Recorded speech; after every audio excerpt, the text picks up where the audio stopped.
오늘의 헤드라인 뉴스입니다. 파월 연준 의장이 트럼프의 관세 정책이 인플레이션 정상화에 미치는 영향에 대해 경고했습니다. 파월 연준 의장은 시카고 연설에서 경기 둔화를 언급하면서 예상보다 높은 관세는 인플레이션 상승과 성장 둔화를 촉진시킨다고 경고했습니다. 뉴욕 증시가 엔비디아 악재와 파월 연준 의장 발언에 불안해지며 급락세를 보였습니다. 기술주 중심의 나스닥은 종가 기준 고점 대비 19%나 하락하며 약세장 영역에 근접했습니다. 트럼프 행정부의 상호관세 발표 이후 S&P 500 지수는 약 7%, 나스닥 지수는 7.4%, 다우 지수는 약 6% 떨어졌습니다. 전일 엔비디아에 이어 오늘은 인텔도 AI 관련 칩의 대중 수출이 금지됐습니다. 인텔의 신임 CEO는 미국 정부로부터 중국으로 D램 대역폭을 수출 시 사전 라이선스가 필요하다는 통보를 받았다고 밝혔습니다. 뉴욕 증시 변동성이 급증하면서 안전자산인 금이 또 다시 사상 최고치를 경신했습니다. 금은 지난 한 달간 12%대 상승을 보였으며 올해 들어서는 28%대 급등을 보였습니다. 뱅크 오브 아메리카는 금 선물 거래량이 M7을 제치고 월가에서 가장 붐비는 거래에 등극했다고 전했습니다. 시청자 여러분 안녕하세요. 여러분의 성공 투자를 응원합니다. 출발 증시와이드 1부 시작합니다. 진행의 이가은입니다. 뉴욕 증시는 하루도 조용할 날이 없습니다. 어제 같은 경우도 다시 한번 큰 폭의 하락세를 보였는데요. 먼저 경제 지표는 양호하게 나왔습니다. 다만 이 안에는 관세에 대비해서 소비자들이 자동차랑 부품들을 먼저 구매하는 일종의 러시 현상이 나타난 것으로 파악되고 있고요. 시장을 크게 끌어내렸던 건 연준 의장, 파월 의장의 발언 때문이었습니다. 발언들을 좀 종합해서 보면 크게 두 가지입니다. 연준 역시 관세에 대해서 걱정을 하고 있다라는 부분, 더불어서 그럼에도 불구하고 당장 금리 인하는 시행하지 않겠다라는 부분으로 두 가지 정리할 수 있겠고요. 그러다 보니까 투자자들은 연준 풋을 기대했지만 이 기대감이 꺾이면서 나스닥이 장중에 4% 넘게 급락하는 모습을 보이기도 했습니다. 더불어서 오늘 아침에 들어왔던 속보 두 가지 정리해보면 먼저 인텔도 엔비디아처럼 중국향 수출에 대해서는 앞으로 통제를 좀 받을 것으로 보이고요. 두 번째로 이제 일본이 오늘 16일 기준으로 트럼프 대통령과 같이 협상할 것으로 예상이 되어 있습니다. 트럼프 대통령 오늘 아침 들어와 있던 코멘트 보면은 일본과 협상에 있어서 큰 진전을 이뤘다라고 이야기했습니다. 세부적인 내용이 아직 나오진 않았지만 다음 주에 우리나라도 같이 관세 협상에 들어갈 것으로 보이기 때문에 오늘 나오는 내용들이 힌트가 될 수 있지 않을까 싶습니다. 이 부분도 같이 나오는 대로 점검해 드리도록 하겠습니다. 자, 그럼 먼저 오늘 저희가 준비한 코너부터 함께 소개해 드리도록 하겠습니다. 먼저 오늘 첫 번째 코너로는 빅애플 스탁 준비되어 있습니다. 메타는 여전히 반독점 소송을 좀 진행하고 있는데요. 합의금과 관련해서 FTC와 함께 좀 이견이 여전히 벌어지고 있는 것 같습니다. 이 부분 잠시 후에 확인해 보겠고요. 두 번째 코너로는 코인 라이브 준비되어 있습니다. 어제 소개해드렸던 솔라나에 이어서 XRP까지 ETF에 대한 기대감이 커지고 있는 상황인데요. 이런 분위기 속의 시기는 언제로 점쳐지고 있는지 잠시 후에 확인해 보시죠. 자, 그럼 출발 증시와이드 1부 본격적으로 시작해 보도록 하겠습니다.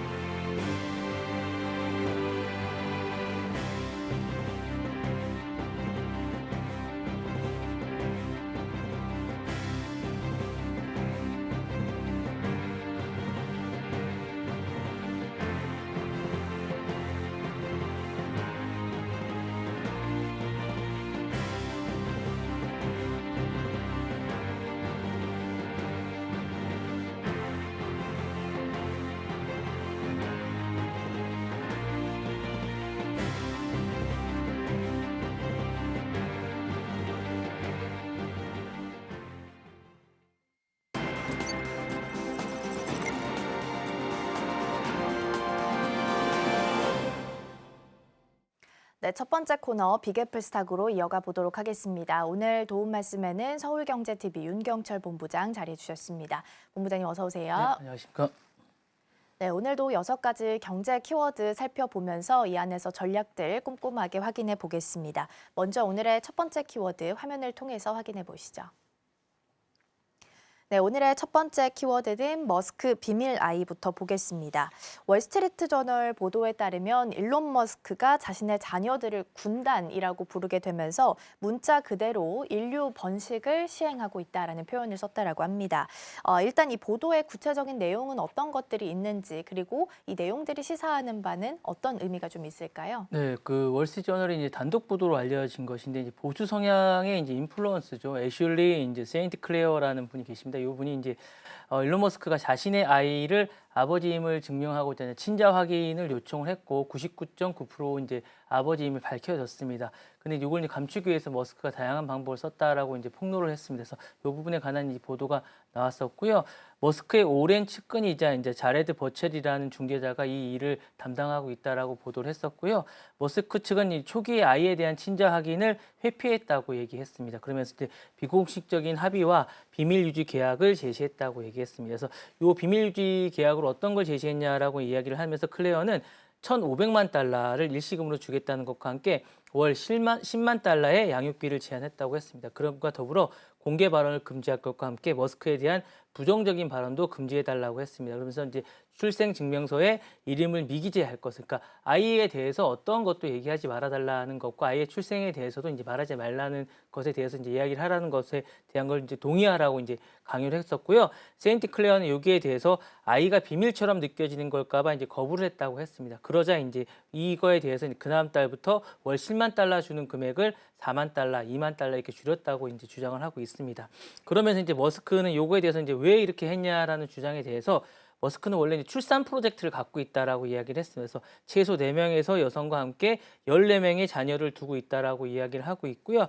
그의 이제 감소에 대한 건 요건 철학과 많이 맞물려 있다라고 얘기하는데 고지능 인류 보존을 위해서 이제 자녀를 많이 두는 걸 사명감으로 갖고 있다라고 얘기했습니다. 그래서 일부 여성들에겐 아이를 낳기를 제한하거나 정자 기증을 하고 있는데 실제 이게 뭐 진짜인지 아닌지 모르겠는데 일본 여성에게도 정자를 기증했다는 이야기가 있습니다. 그래서 이 부분에 대해서 뭐 확인을 해봐야겠지만 이런 풍문도 있고요. 사실은 자레드 버첼이라고 이번에 나섰던 이 인물은 머스크가 자녀를 둔 여성들과 함께 금전 법률 협상을 전담하는 중개인이라고 얘기를 합니다. 그리고 이제 텍사스 오스틴에는 머스크가 이제 자녀들과 일부 여성들을 위한 출산 레지던스 컴파운드라는 회사도 있다라고 합니다. 그래서 이런 것도 구상하고 있다라고 얘기를 하고 있고요.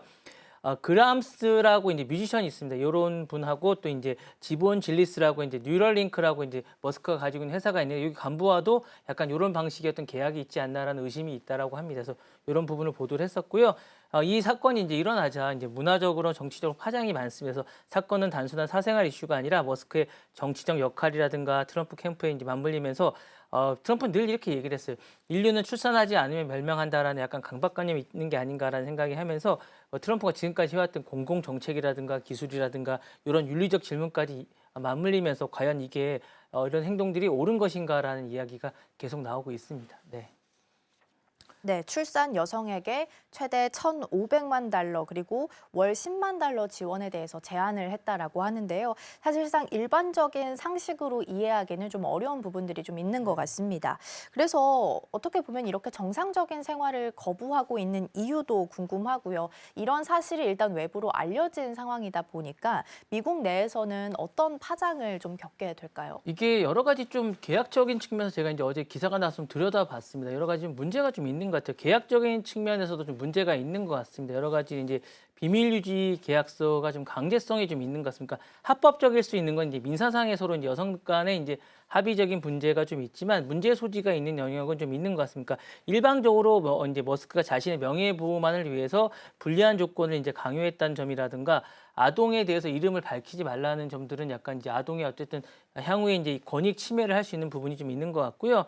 가족법 측면에서 좀 문제가 있는 것은 아동의 권리라든가 친자 확인이라든가 양육권 같은 이런 문제들은 좀 예민한 문제일 수 있을 것 같아서 실제로 친자 확인이 됐기 때문에 양육 이행에 대해서 이제 본인이 거부하거나 법변에 대해서 이제 법률 불이행을 할 경우에 이게 이제 혐의가 적용될 수 있다라고 합니다. 그리고 이제 더 큰 문제는 이제 이게 사실은 지금 이제 도지부의 어쨌든 수장인데 이분이 노동이나 사회의 여성 권리 관점에서 전혀 이런 부분을 이행하지 않고 있다는 점이죠. 물론 자신이 여러 가지 철학적인 게 있겠지만 사실 사회적인 이런 거에 반하는 행동을 하고 있다는 게 좀 문제가 되고 있는데 머스크가 여성에게 제안을 거절했을 경우에 수익 창출이 줄어들었다는 이런 부분이라든가 경제적 보복의 수단으로 이런 걸 활용했다는 부분 상당히 문제가 아닌가라는 생각이 들면서 이게 어떻게 보면 직장 내 성희롱과 가까운 약간 이런 영향력을 행사하는 이런 거 비슷한 게 아닌가라는 생각이 들고요.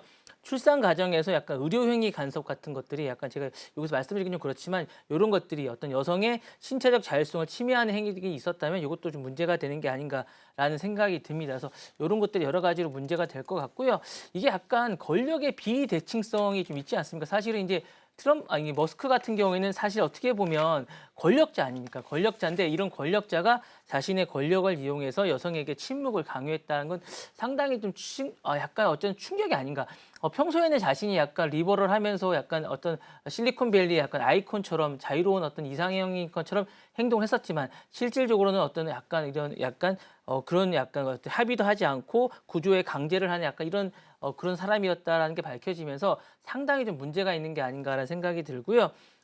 사적인 어떤 생식 활동을 공적으로 전략했다는 게 약간 좀 문제가 될 수 있을 것 같다는 생각이 듭니다. 일개 민간인이 국가 정책 수재 문제를 사생활의 어떤 설계 방식으로 하는 어떤 위험한 선례가 될 수 있다는 점에서 약간 문제가 될 수 있을 것 같고요. 그리고 이제 이걸 정보 약간 X를 통해서 여성들을 모집을 했어요. 이게 상당히 문제가 될 수 있지 않을까라는 생각이 듭니다. 이게 사실은 범죄단체들이 할 수 있는 것들을 그러니까 공인이 이렇게 한다는 것 자체가 상상도 할 수 없는 그런 문제이기 때문에 좀 문제가 될 수 있을 것 같고요. 또 이제 왜 이렇게 정상적인 생활을 머스크가 거부를 하냐는 생각이 좀 들어보면, 이게 이제 기존 질서나 제도에 대해서 본인이 상당히 불신을 하고 있는 것 같아서 머스크는 늘 어쨌든 기존 체제나 인류 생존에 대해서 실패하고 있다고 생각을 하고 본인이 약간 메시아 증후군이 좀 있는 것 같습니다. 그래서 본인이 직접 설계하거나 실행하는 삶을 한번 보여주겠다라고 하는 거고 자신이 지금까지 해왔던 게 어쨌든 모범적인 게 아닌가라는 것들에 대한 것들의 어떤 강박관념이 있는 것 같은데 이번에 이런 것들이 또 한번 드러난 게 아닌가라는 생각이 들고요. 생물학적 미래에 대한 어떤 그런 집착이 있는 것 같습니다. 본인이 어떤 많은 것들을 해왔는데 인류는 멸망하고 멸종할 수 있다라는 생각을 하고 있고 고지능 유전자만이 문명을 지킨다는 어떤 극단적인 생각을 하고 있는 것 같아서 자신이 그런 유전자를 갖고 있다고 생각을 하고 그러다 보니까 이번에 일어났던 이 사고가 생명과 출산조차도 기술의 전략의 일부가 아닌가라는 어떤 테크노피아의 어떤 그런 거에 생각 일부라고 생각해서 상당히 위험하지 않나라는 생각이 들면서 감정과 관계 대신에 유전자의 임무를 완수하는 도구가 이제 출산의 어떤 선택을 한 게 아닌가라는 생각이 듭니다. 그래서 편집증인 자기 보존과 문명수의 메시아적인 어떤 제가 말씀드린 그런 주의가 좀 있는 게 아닌가라는 생각이 들고요.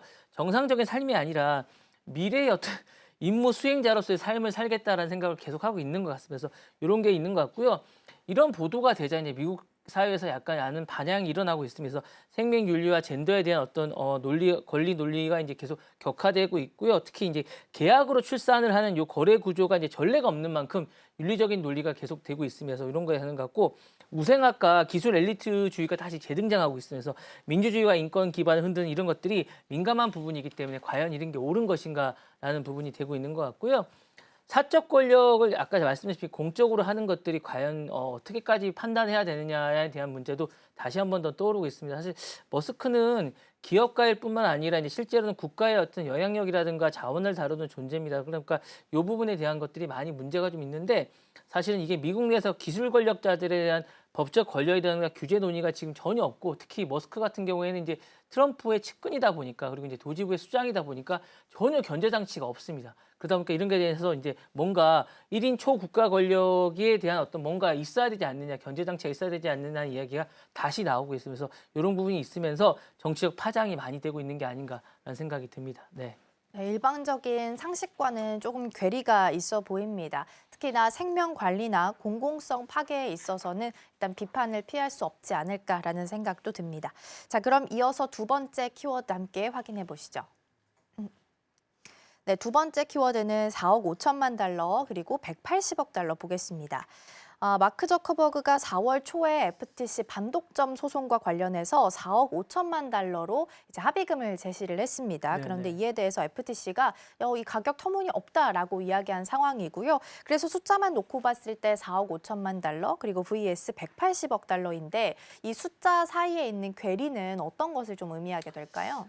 이제 마크 저커버그가 이제 이걸 하기 전에 이제 둘이 이제 협의를 하려고 제시했던 게 4억 5천만 달러고 FTC는 최소 180억 달러에서 최대 이제 300억 달러까지는 받아야 된다라고 이제 얘기를 하고 있습니다. 그러다 보니까 마크 저커버그가 제시한 이 의미는 이런 것 같아요. 개인적인 책임이 없다. 다만 재발 방지 약속도 없다라는 얘기고 조용한 종결을 원하는 상징적인 금액이 아닌가. 최소한 FTC에 어떤 체면을 세워주면서 자신이 이 정도에서 거래를 서로 마무리하자라는 얘기가 있는 것 같고요.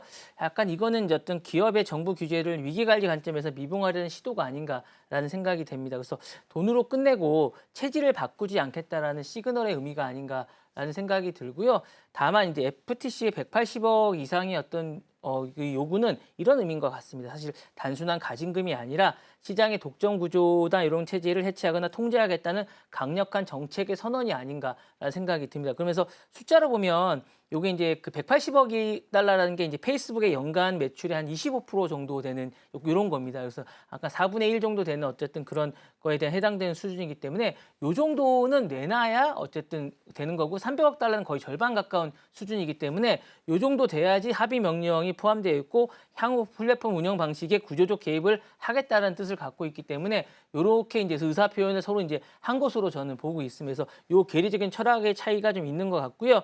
향후에 이제 그 서로가 이제 요 많은 차이를 서로 이제 들어가기 전에 이제 보여준 것 같습니다. 그래서 이제 요 차이를 좀 보면 규제 개입 수준에서는 서로 차이가 좀 있는 것 같아서 마크 저커버그 입장에서는 최소화하면서 과징금을 끝내고 싶다는 생각인 것 같고요.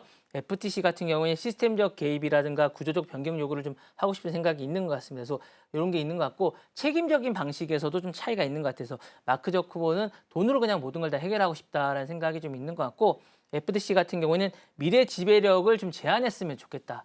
이런 것들 향후에도 이제 계속 간섭을 하면서 메타의 어떤 행동의 반경을 제한하고 싶다는 생각을 좀 하는 것 같고 마크 저커 입장에서는 플랫폼의 본질을 바꾸고 싶지 않다. 이건 사적인 기업가의 어떤 영향이다라는 생각을 하는 반면에 FTC는 이 부분에 대해서 공공자산에 준하는 것이기 때문에 책임감을 가져야 된다라고 얘기를 하고 있습니다. 그래서 이 부분에 대한 이야기를 서로가 이제 팽팽히 맞서고 있는 것 같고요. 이 이슈는 사실은 지난번 대선 때부터 계속 이슈가 됐기 때문에 이 부분에 대해서 어쨌든 FTC가 한번 손을 보겠다는 생각을 좀 가지고 있는 것 같습니다. 그래서 이 부분이 이슈가 되고 있는 것 같고요. 사실은 이게 이제 여러 가지 의미로 많이 의미가 있지만 제가 볼 때는 기술 기업이 공공 권력과 직접 충돌한다는 측면에서 상당히 많은 의미를 좀 가지고 있는 것 같습니다. 그래서 이 부분에 대한 것들은 의미가 있는 것 같고 벌금이라는 측면과 시스템 변경이라는 측면에서 서로가 좀 약간 막 보는 시점이 좀 다른 것 같습니다. 그래서 책임의 방식이 좀 다르다라는 생각이 있는 것 같고 저커버그는 단순히 이제 금액이 아닌 여러 가지는 생각을 하고 있는 금액이라고 생각하는 반면에 FTC는 철학의 충돌이 있는 것 같아서 지배는 허용하되 견제 없이 계속될 수는 없다라는 생각을 좀 하고 있는 것 같고 민주주의와 독점의 어떤 전환점이 될 수 있는 게 아닌가라는 생각이 들면서 이렇게 시차의 어떤 차이가 좀 있는 게 아닌가라는 생각이 좀 듭니다. 네. FTC 입장에서 본다면 저커버그가 이야기했던 4억 5천만 달러에 대해서 협의안을 웃기는 제안이다 라면서 일축을 시켰다라고 하고요. FTC는 이제 메타를 통해서 다른 빅테크 기업들까지도 일단은 빅테크 규제 본보기를 만들려는 움직임을 보이고 있는 것 같습니다. 그런데 저커버그 입장에서는 먼저 합의를 제시를 한 건데 네네. 왜 먼저 제시한 건지 더불어서 인스타그램, 왓츠앱의 인수에 대해서도 이미 FTC가 공식적으로 승인을 네네. 했던 인수였음에도 불구하고 다시 재심사에 들어간 네네. 이유는 어떤 것들이 좀 있을까요? 이게 이제 그 반독점 재판이 최근에 열리고 있어요. 이 얘기를 제가 조금 해드리겠습니다. 그러니까 이 내용이 어떤 게 있었는지를 좀 보시면 사건 개요가 좀 있으니까 서로가 이제 대화 내용이 이제 우리나라에 많이 보도가 안 됐는데 미국에서는 지금 요 내용밖에 안 해요. 보도를 요 내용밖에 안 하는데 미국 연방거래위원회 FTC가 이제 메타의 과거 이거 사실은 이미 승인을 했어요. 그러니까 저는 이게 약간 부관참시 같은 것들이라고 하는데 왜냐하면 2012년에 인스타그램에 대해서 FTC가 이제 이거 M&A에 대해서 합의를 했었고요. 왓츠앱에 대해서는 2014년에 이제 합의를 했습니다. 둘 다 10년이나 더 이상 지난 이 경쟁에 대해서 이제 했다는 건데 이 부분에 대해서 다시 이야기를 하고 있습니다. 근데 이제 당시에 대해서 이제 FTC는 buy or bury라고 해서 이제 사서 묻어버리기라고 이제 규정을 하고 있습니다. 이 부분에 대해서 이제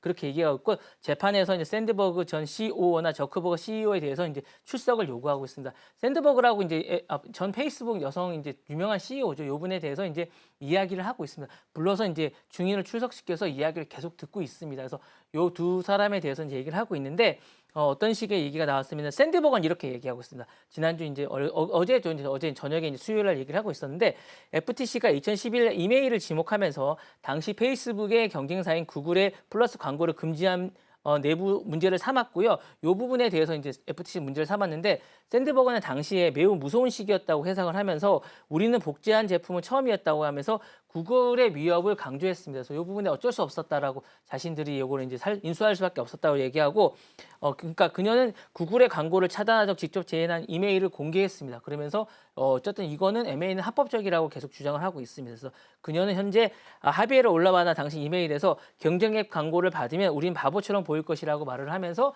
이런 부분에 대해서 자신의 합당함을 주장하고 있고요.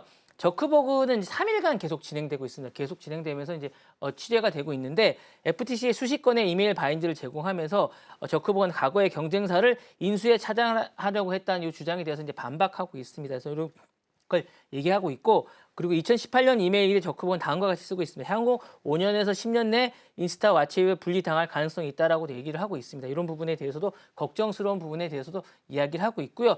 이에 대해서 그는 정치적 환경을 구해서 미리 전략을 세운 것일 뿐이라고 이제 반박을 하고 있고요. 이 부분에 대해서 이제 인스타 왓츠앱이 메타의 기술적인 자원이 없었다면 지금처럼 성장하지 못했을 것이라고 얘기를 하면서 사실은 이런 M&A 전략 때문에 성장을 했고 사실은 이걸 미리 예비에 대해서 미리 이제 향후에 이제 있었던 경쟁자를 제거하기 위한 것이 아니라고 주장하고 있습니다. 그래서 이런 부분을 얘기하고 있기 때문에 사실은 여러 가지로 이제 반독점 재판은 성공한 인수인과 경쟁력을 억제하는 이 부분에 대해서 이제 중요한 구조개혁이 아닌가라는 생각이 듭니다. 그래서 이 부분이 향후에 많은 판결을 나누지 않을까라는 생각이 들고 사실 마크버거가 왜 지금 요거를 제안했을까라는 생각이 들면 이게 상당히 중요한 의미를 갖기 때문이 아닌가라는 생각이 들어요. 그래서 이 부분을 보면 AI 플랫폼이 이제 판짜기가 시작된 게 아닌가라는 생각이 듭니다. 왜냐하면 제가 조금 이따 말씀을 드리겠지만 지금 오픈 AI도 플랫폼을 만들 생각이거든요. 그러니까 이 부분이 지금 이 부분의 단순한 어쨌든 기술 싸움이 아니라 데이터 축적이라든가 알고리즘이라든가 사용자 연결 종합적인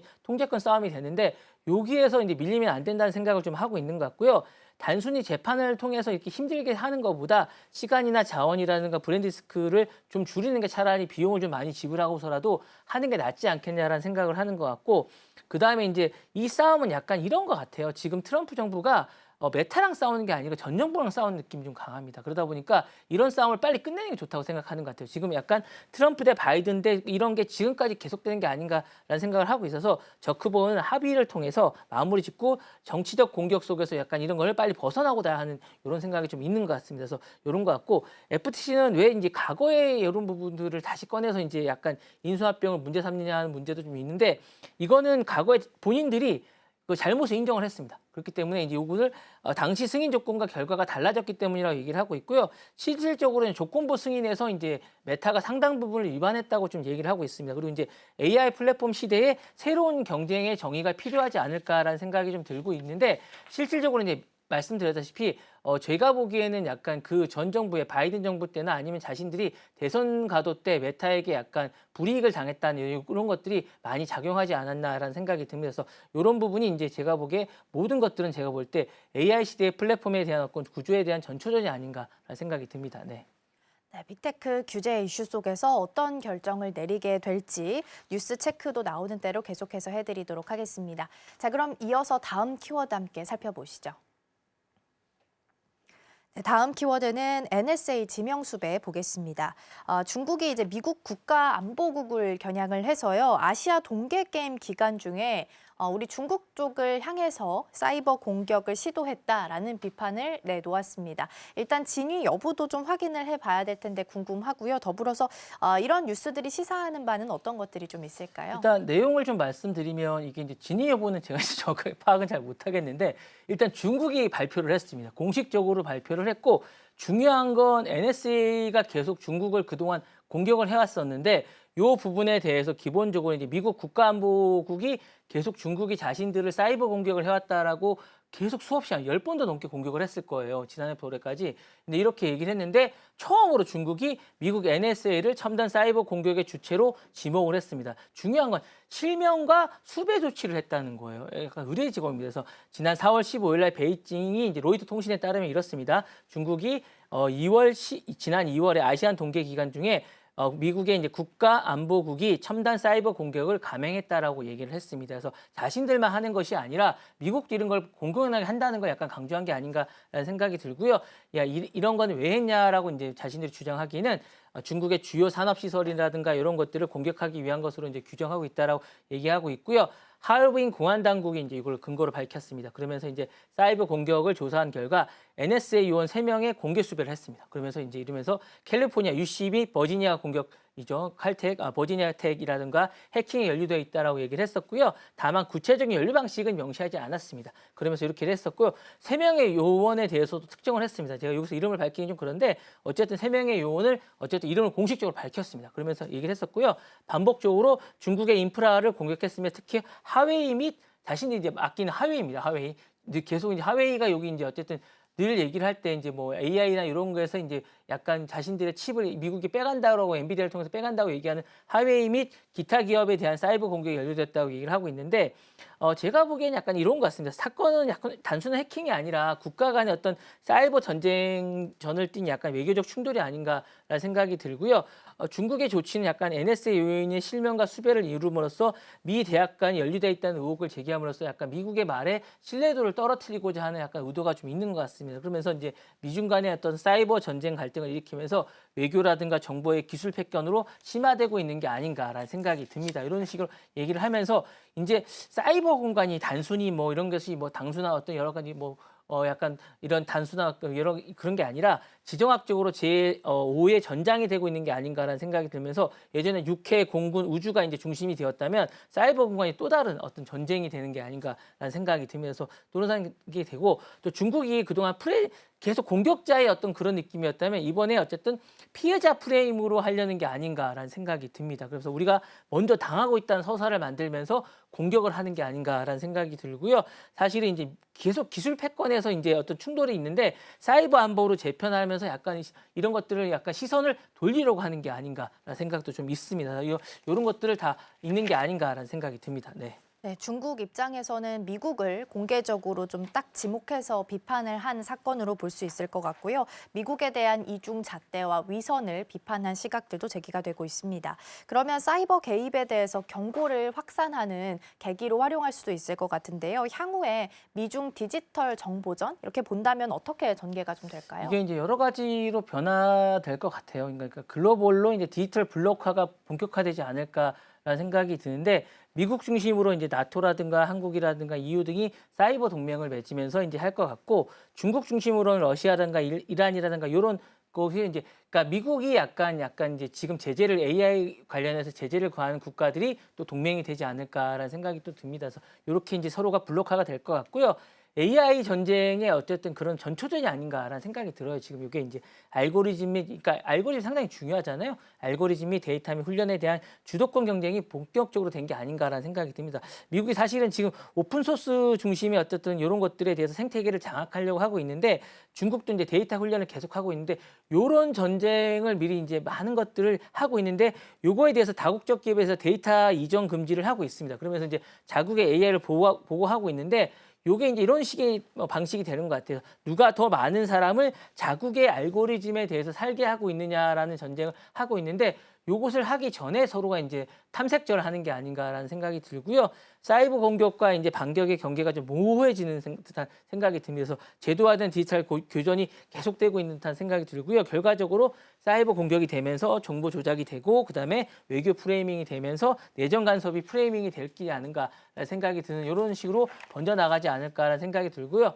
국제기구와 어쨌든 다자 프레임 내에서 규범 외교가 계속 충돌하지 않을까라는 생각이 듭니다. 그래서 실제로 중국이 이미 사이버 공간에서 국제 질서 교양을 유엔 결의안으로 반영하니까 자신들의 여론을 받는 다음에 이런 여론이 있다. 그러면서 유엔에 대한 내용을 막 바꾸고 있어요. 그러니까 이런 식으로 여론전을 하고 있어서 이게 심리전과 플랫폼전이 이제 섞이면서 민간과 개인이 함께 나서고 있는 약간 전선이 확대되고 있는 게 아닌가라는 생각이 들면서 디지털 냉전의 한 2.0 시대가 또다시 돌입한 게 아닌가라는 생각이 듭니다. 네. 네. 보이지 않는 곳에서 특히나 사이버 공간 안에서 AI 데이터 탈취나 왜곡 싸움도 본격화될 수 있다는 부분도 함께 보시면 좋겠습니다. 자, 세 번째 마무리하고 네 번째로 넘어가 보겠습니다. 네, 네 번째 키워드는 오픈 AI 소셜 네트워크 보겠습니다. 이제 어제 나왔던 뉴스였는데 오픈 AI가 소셜 플랫폼을 낸다라고 합니다. X랑 메타에 대해서 정면으로 어떻게 보면 도전장을 내밀었다라고 볼 수 있을 것 같은데요. 새로운 전장을 예고하는 어떻게 보면 이정표로 볼 수 있을 것 같습니다. 먼저 이제 이번 선언이 어떤 의미를 좀 가지고 있는지 여기서부터 출발을 좀 해볼까요? 일단 내용을 좀 구체적으로 보면 이제 여러 가지로 이제 더 버지라든가 복수의 매체들이 오픈AI가 이제 챗GPT 이미지 생성을 중심으로 한 소셜 피드를 하는 갖춘 내부 프로타입을 개발 중이라고 얘기를 했습니다. 그러니까 이게 복잡한 게 아니라 앱을 개발하겠다는 거예요. 앱을 개발하겠다는 거, 독립된 앱으로 출시되겠다는 얘기를 거의 이제 돌려서 얘기하는 건데, 뭐 초기 단계에 있다고 얘기하면서 이제 뭐 본인들은 독립된 앱으로 개발할지 뭐 챗GPT 앱에 통합될지는 모르겠다는데 어쨌든 앱이 나오겠다는 얘기입니다. 이런 얘기를 했었고요. CEO 샘 알트만 외부 인사에게 피드백을 요청하면서 신중하게 접근하고 있다라고 이야기하고 있습니다. 그러니까 사실 이게 엄청난 반향을 불러일으킬 수밖에 없는 게 기본적으로 이제 주간 사용자가 10억 명 가까이 되는 이런 어쨌든 사용자의 플랫폼이라고 할 수 있죠. 사실은 인터넷에 있는 어떤 사용자의 건데 사실 플랫폼 안에 있는 게 만약에 되기 때문에 그 게이트를 통과하는 어떤 그런 것들이 앱을 만들기 때문에 어떤 파장이 클 것이라고 생각하고 그 사용자들이 모두 다 이제 들어온다고 한다면 엄청난 어떤 플랫폼이 하나 만들어지는 것이기 때문에 상당히 충격이 될 것 같습니다. 그래서 이게 여러 가지 모델에서 중요할 것 같은데 사실은 AI가 인간 커뮤니케이션 생태계를 재구성하려는 첫 시도가 아닌가라는 생각이 듭니다. 그래서 여러 가지 의미에서 상당히 중요할 것 같고요. AI 모델을 위한 데이터를 확보한다는 측면에서 되게 중요할 것 같고 특히 이제 샘 알트만이 지금 일론 머스크와 싸움을 하고 있지 않습니까? 약간 그런 상황에서 일론 머스크가 이제 X 데이터를 XAI 독점 자산으로 활용하려는 것처럼 오픈 AI도 이제 자체 플랫폼을 통해서 사용자 생성 데이터를 수집해서 이제 AI 모델로 고도화하려는 전략이 아닌가라는 생각이 들고요.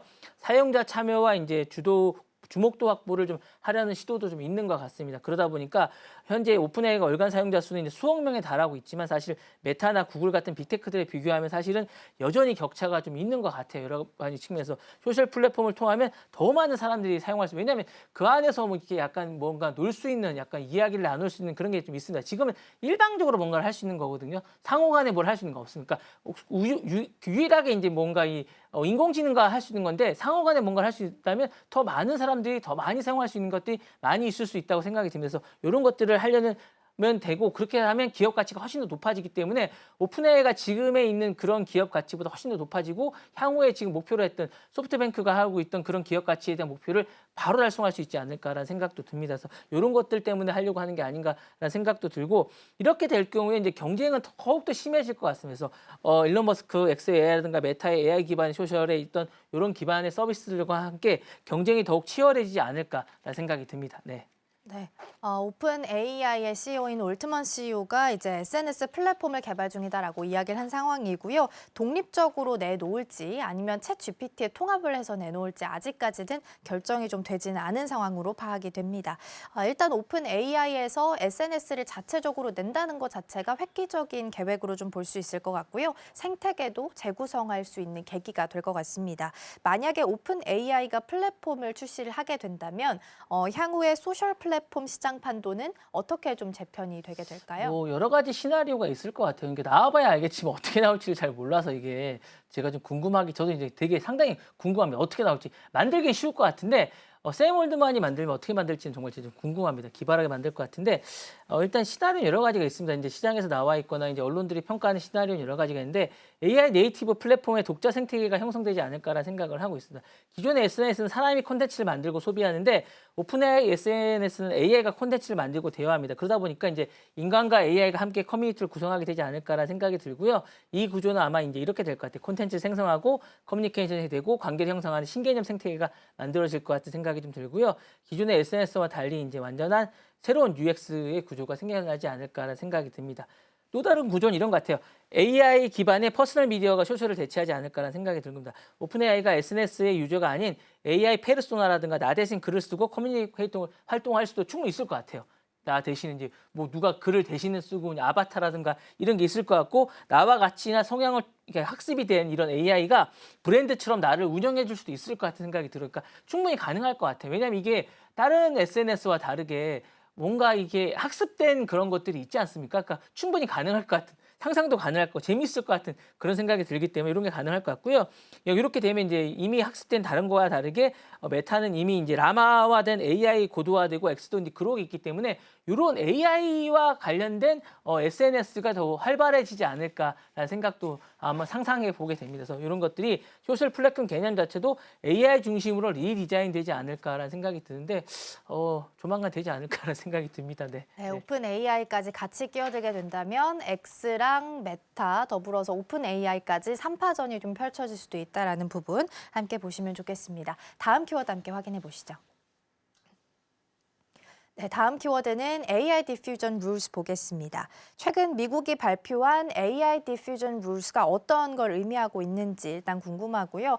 이로 인해서 이제 어제 또 엔비디아 H20 GPU 대중 수출의 제한을 받게 됐고 오늘 아침엔 인텔까지 추가가 됐습니다. 이것이 시사하는 바는 어떤 것들이 좀 있게 될까요? 자, 이 규제가 여러 가지 의미가 좀 사실은 이제 이게 도대체 이게 수출할 수 있느냐 없느냐 여러 가지가 좀 있는 것 같아요. 근데 이게 약간 희태류 문제 때문에 약간 대통령께서 약간 화가 좀 나신 듯한 느낌이 좀 들면서 이게 이제 적용이 되는데 요 법안은 규제는 이런 겁니다. 고성능 AI 칩을 수출을 제한하면서 적대 국가나 어쨌든 비국가 행위자가 미국 첨단 기술을 이용하는 것을 방지하는 데 목적이 있었는데 미국 산업부 산하에 이제 산업안보국이죠. 이제 BIS가 이걸 제한하고 있습니다. 특히 이제 요게 대상자는 중국입니다. 중국이 어떤 타겟팅이 되고 있고 러시아라든가 특정 국가로부터 이제 수출에 대한 엄격한 라이센스 요건을 부과하고 있는데 이번에 딱 집어서 엔비디아를 이제 제한하고 있습니다. 엔비디아의 H20에 대해서 이제 GPU에 대해서 얘기를 하고 있는 거고요. 엔비디아의 H20의 어떤 수출 제한의 성능에 대해서 이제 피하기 위해서 이제 조정한 이건 원래 이제 중국 수출용으로 만든 건데 이거를 수출을 못하게 하겠어요. 그래서 미국 정부가 이 칩에 대해서 슈퍼컴퓨터나 군사 욕조를 할 수 있다고 해서 이제 4월부터 지금부터 이제 수출에 대해서 무기한 라이센서 요건을 이제 부과하기로 했습니다. 그래서 요거를 함으로써 이제 약간 5.5억 달러 정도의 어쨌든 손실이 예상되는데 이걸로 해서 이제 지난해 엔비디아가 한 12억 달러에서 약간 15억 달러 정도 벌었다고 하는데 이게 이제 상당히 좀 큰 파장이 있을 것 같은 생각이 좀 들면서 시장에서는 중국 내 수요가 좀 감소할 것 같고 이게 사실은 보도는 중국이 이걸 통해서 이제 굴기를 할 수 있을 것 같다고 하는데 저는 그렇게 보지 않는 게 왜냐하면 계속 여러 가지 이야기가 나오고 있지만 그동안 AI 기술을 중국이 따라오지 못하고 있습니다. 왜냐하면 화웨이가 뭐 여러 가지로 많은 것들을 내놨다고 하지만 후속 모델이 이제 제재를 가한 이후에 나오지 않고 있습니다. 그런 걸 볼 때는 이게 약간 어렵지 않나라는 생각이 좀 들고요. 공급망이 재편될 것 같기도 합니다. 다만 이런 제재로 인해서 우리나라에도 차질이 좀 있을 것 같아요. 뭐 SK 하이닉스라든가 삼성전자가 약간 어려움을 좀 겪지 않을까. 왜냐하면 매출이 좀 감소할 것 같은 그런 생각도 좀 들고요. 사실 여러 가지 시사점이 좀 많은데 미국과 중국 간의 어떤 기술 패권이 본격화된 게 아닌가라는 생각이 좀 들면서 향후에 이런 걸 좀 지켜봐야 될 것 같은 생각이 좀 들고요. 미국이 통제력을 가시하면서 기술의 달러화 전략이 본격화된 생각이 좀 들면서 중국의 기술 자립에 대한 고민도 좀 본격화되는 것 같은 그런 생각도 좀 있습니다. 그리고 이제 AI 시대에 공급망 전쟁이 곧 주도권 전쟁이라는 것이 이미 드러난 게 아닌가라는 생각이 듭니다. 네. 네, 투자 발표를 했음에도 불구하고 어떻게 보면 좀 뒤통수를 맞은 것 같은 듯한 느낌을 지울 수가 없는 것 같은데요. 미국이 H20 GPU 수출 금지를 내린 것은 표면적으로 봤을 때보다 안으로 깊이 들어가 보면 희토류 공급망 장악 전쟁이라는 키워드를 안에 품고 있다라는 부분을 말씀해 주셨습니다. 그러면 향후에 미중 AI 그리고 자원 전쟁은 어떻게 좀 전개가 될 것으로 예상이 되실까요? 네, 잘 정확하게 보신 것 같은데, 그러니까 미국의 H20 GPU 수출 금지가 사실은 이게 이제 AI 기술 주도권하고 희토류 자원 공급망까지 이제 포괄하는 복합 전쟁의 서막이 아닌가라는 생각이 좀 들어요. 그래서 이제 이게 어떻게 보면 산업이라든가 자원이라든가 금융이라든가 지정학적인 어떻게 결합된 전략 전쟁이라고 할 수 있을 것 같습니다. 그래서 AI 칩이 자원 전쟁으로 확장이 된 게 아닌가라는 생각이 들고요. 기술과 자원의 어쨌든 상호의 서로가 인지를 잡고 있는 거라 생각이 좀 들어요. 약간 우리로 예전으로 따지면 약간 상수리 제도? 약간 이런 생각이 좀 드는데 미국의 반도체 GPU라든가 최첨단 칩의 수출 규제로 인해서 중국의 AI 칩 성장을 억제한다고 하면 중국이 희토류죠. 자석용 ND라든가 뭐 PR이나 다이솜 같은 약간 흑형 텅스텐 같은 이런 수출 허가제를 강화하면서 미국의 제조 기반을 흔드는 건데 이렇게 될 경우에 이제 미국은 이제 어떤 식이냐면 총원이 있는데 총알이 없는 약간 이런 식이 되거든요. 그래서 이런 게 문제가 문제가 돼서 양국은 AI 칩과 히토리를 인지를 삼아서 서로가 이제 상호 교차 통제를 나설 것으로 보이고요.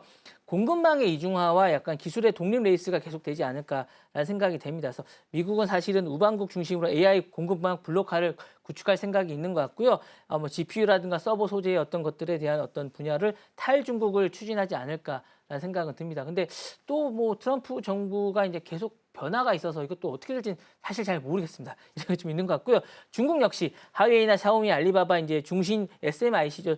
중신 구제를 중심해서 이제 국산화 자립을 계속하게 되면서 이런 것들을 통해서 아프리카라든가 중남미 쪽에 이제 히토류 공급선을 확대할 것 같은 생각은 듭니다. 사실 미국이 히토류가 없는 건 아니에요. 이 히토류가 있지만 개발을 이제 안 한 건데 본격적으로 이제 약간 전쟁이라고 생각하면 이제 개발하게 되지 않을까라는 생각은 들고요. 양국 모두 기술 독립과 자원 독립을 목표로 중장기 계획을 재편하지 않을까라는 생각이 듭니다. 이게 장기화되면 그렇겠지만 또 뭐 트럼프 전략상 또 어느 날 갑자기 큰 턴키 방식으로 빅딜을 하지 않을까라는 생각도 배제할 수는 없을 것 같습니다. 그러면서 이제 AI와 자원의 금융화 시대도 개막이 된 것 같고요. 그 다음에 제3국도 전쟁화가 된 것 같습니다. 그래서 동남아란가 아프리카를 놓고 이제 양국이 줄다리기를 하지 않을까라는 생각도 듭니다. 네. 네, 그래서 엔비디아가 미중 협상에 있어서는 가장 키워드가 되는 기업이 될 수도 있다라는 전망이 나오고 있고요. 밤사이에 그래도 중국이 미국한테 메시지를 보냈죠. 앞으로 우리 중국 비난하지 말라라는 부분, 그리고 관세 협상하고 싶으면 담당자를 지정해라라는 부분 두 가지 이야기했습니다.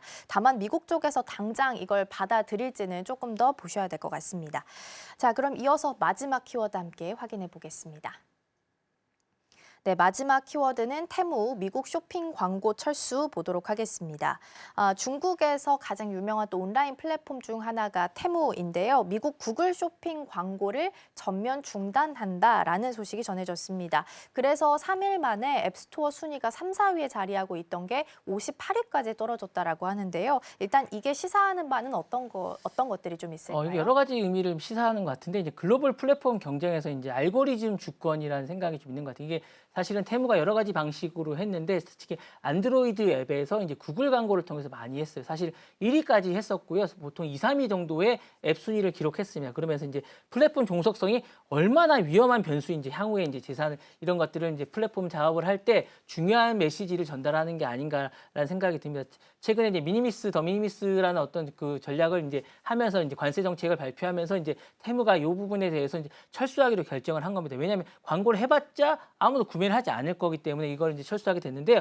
광고를 중단하자 순위가 붕괴됐어요. 그러면서 플랫폼 생태계의 절대 권력임을 이제 다시 한 번 더 이제 인증을 하게 됩니다. 구글이. 그러면서 이걸 보여줬고요. 테무는 이제 구글 쇼핑에서 막대한 광고비를 쏟아 부으면서 트래픽 유입을 했었고 이 광고를 이제 중단하자마자 3일 만에 순위가 58위로 추락을 했고 지금은 60위 밖으로 떨어져 있는 상태입니다. 그래서 이는 앱 순위가 매출에서 광고 알고리즘 순위에 얼마나 종속되어 있는지를 보여주는 사건이고요. 글로벌 디지털 시장에서 이제 콘텐츠 품질보다는 플랫폼 알고리즘의 어떤 지배력이 실력을 좌우한다는 걸 우리가 보여주고 있고 고착화되어 있다는 걸 알 수 있기 때문에 향후에 이런 플랫폼 사업을 하시는 분들은 참고해 봐야 되지 않을까라는 생각이 듭니다. 우리나라도 이런 플랫폼 사업을 하시는 분들은 알고리즘에 대해서 상당히 향후에도 많이 연구를 해야 될 것 같은 그런 생각이 들고요. 광고 입고로 이제 트래픽 구매라는 어떤 중국의 플랫폼 모델의 한계가 노출된 사례라고 할 수 있을 것 같습니다. 그래서 테무는 가격 파괴 플러스 과도한 광고로 사실 시장 점유율을 계속 확대해 왔습니다. 그런데 이제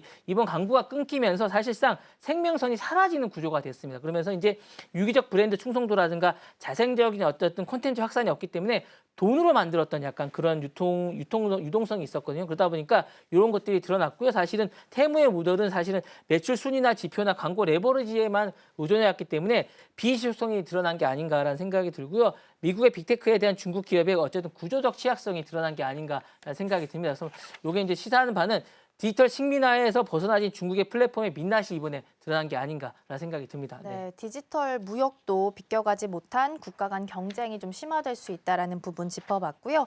그러면 테무가 이제 구글 광고를 전면적으로 중단을 했고, 그리고 앱스토어 순위도 이어서 좀 하락하는 모습을 보였습니다. 이러한 부분들이 앞으로 불러오게 되는 파장이나 변화들을 좀 살펴본다면 어떤 것들이 좀 있을까요? 일단 우리나라가 좀 조심해야 될 것 같습니다. 일단 이게 중국 상거래가 플랫폼이 미국의 플랫폼 전략화가 가속화되고 있는데 이 상당수가 우리나라로 들어올 것 같아요. 근데 우리나라가 지금 대비책이 전혀 없습니다. 그러니까 테무라든가 샤인이라든가 이제 중국계 플랫폼이 지금까지 구글, 페이스북 광고를 이제 미국에 과도하게 했는데 이게 거의 우리나라로 좀 쏟아지고 있습니다. 그러니까 이게 이번 광고만을 그렇게 볼 수가 있는데 이런 부분에 대해서 우리나라가 대비책이 좀 있어야 될 것 같고요.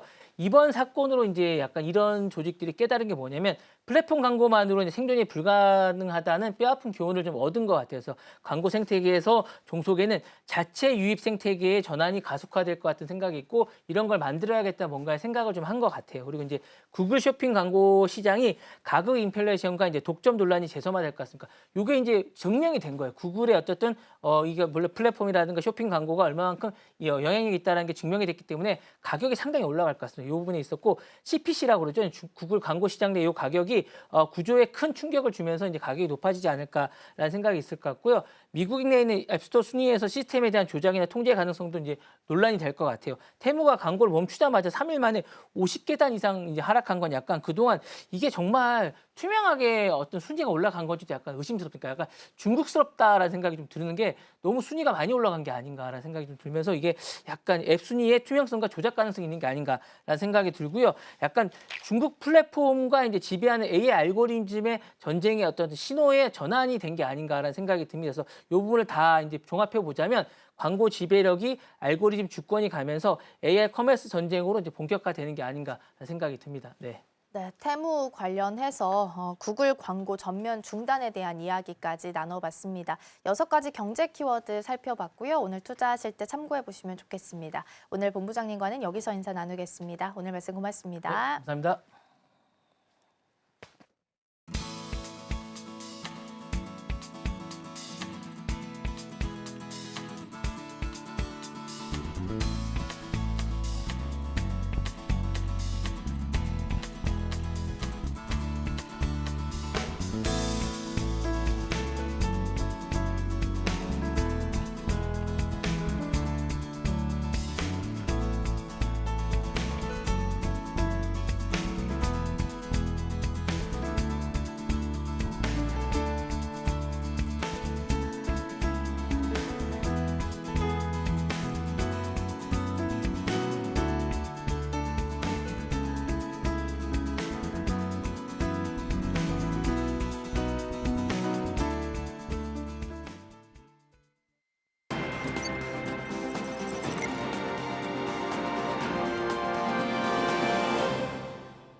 오늘 아침 빼놓을 수 없는 암호화폐 이슈 소식 전해드립니다.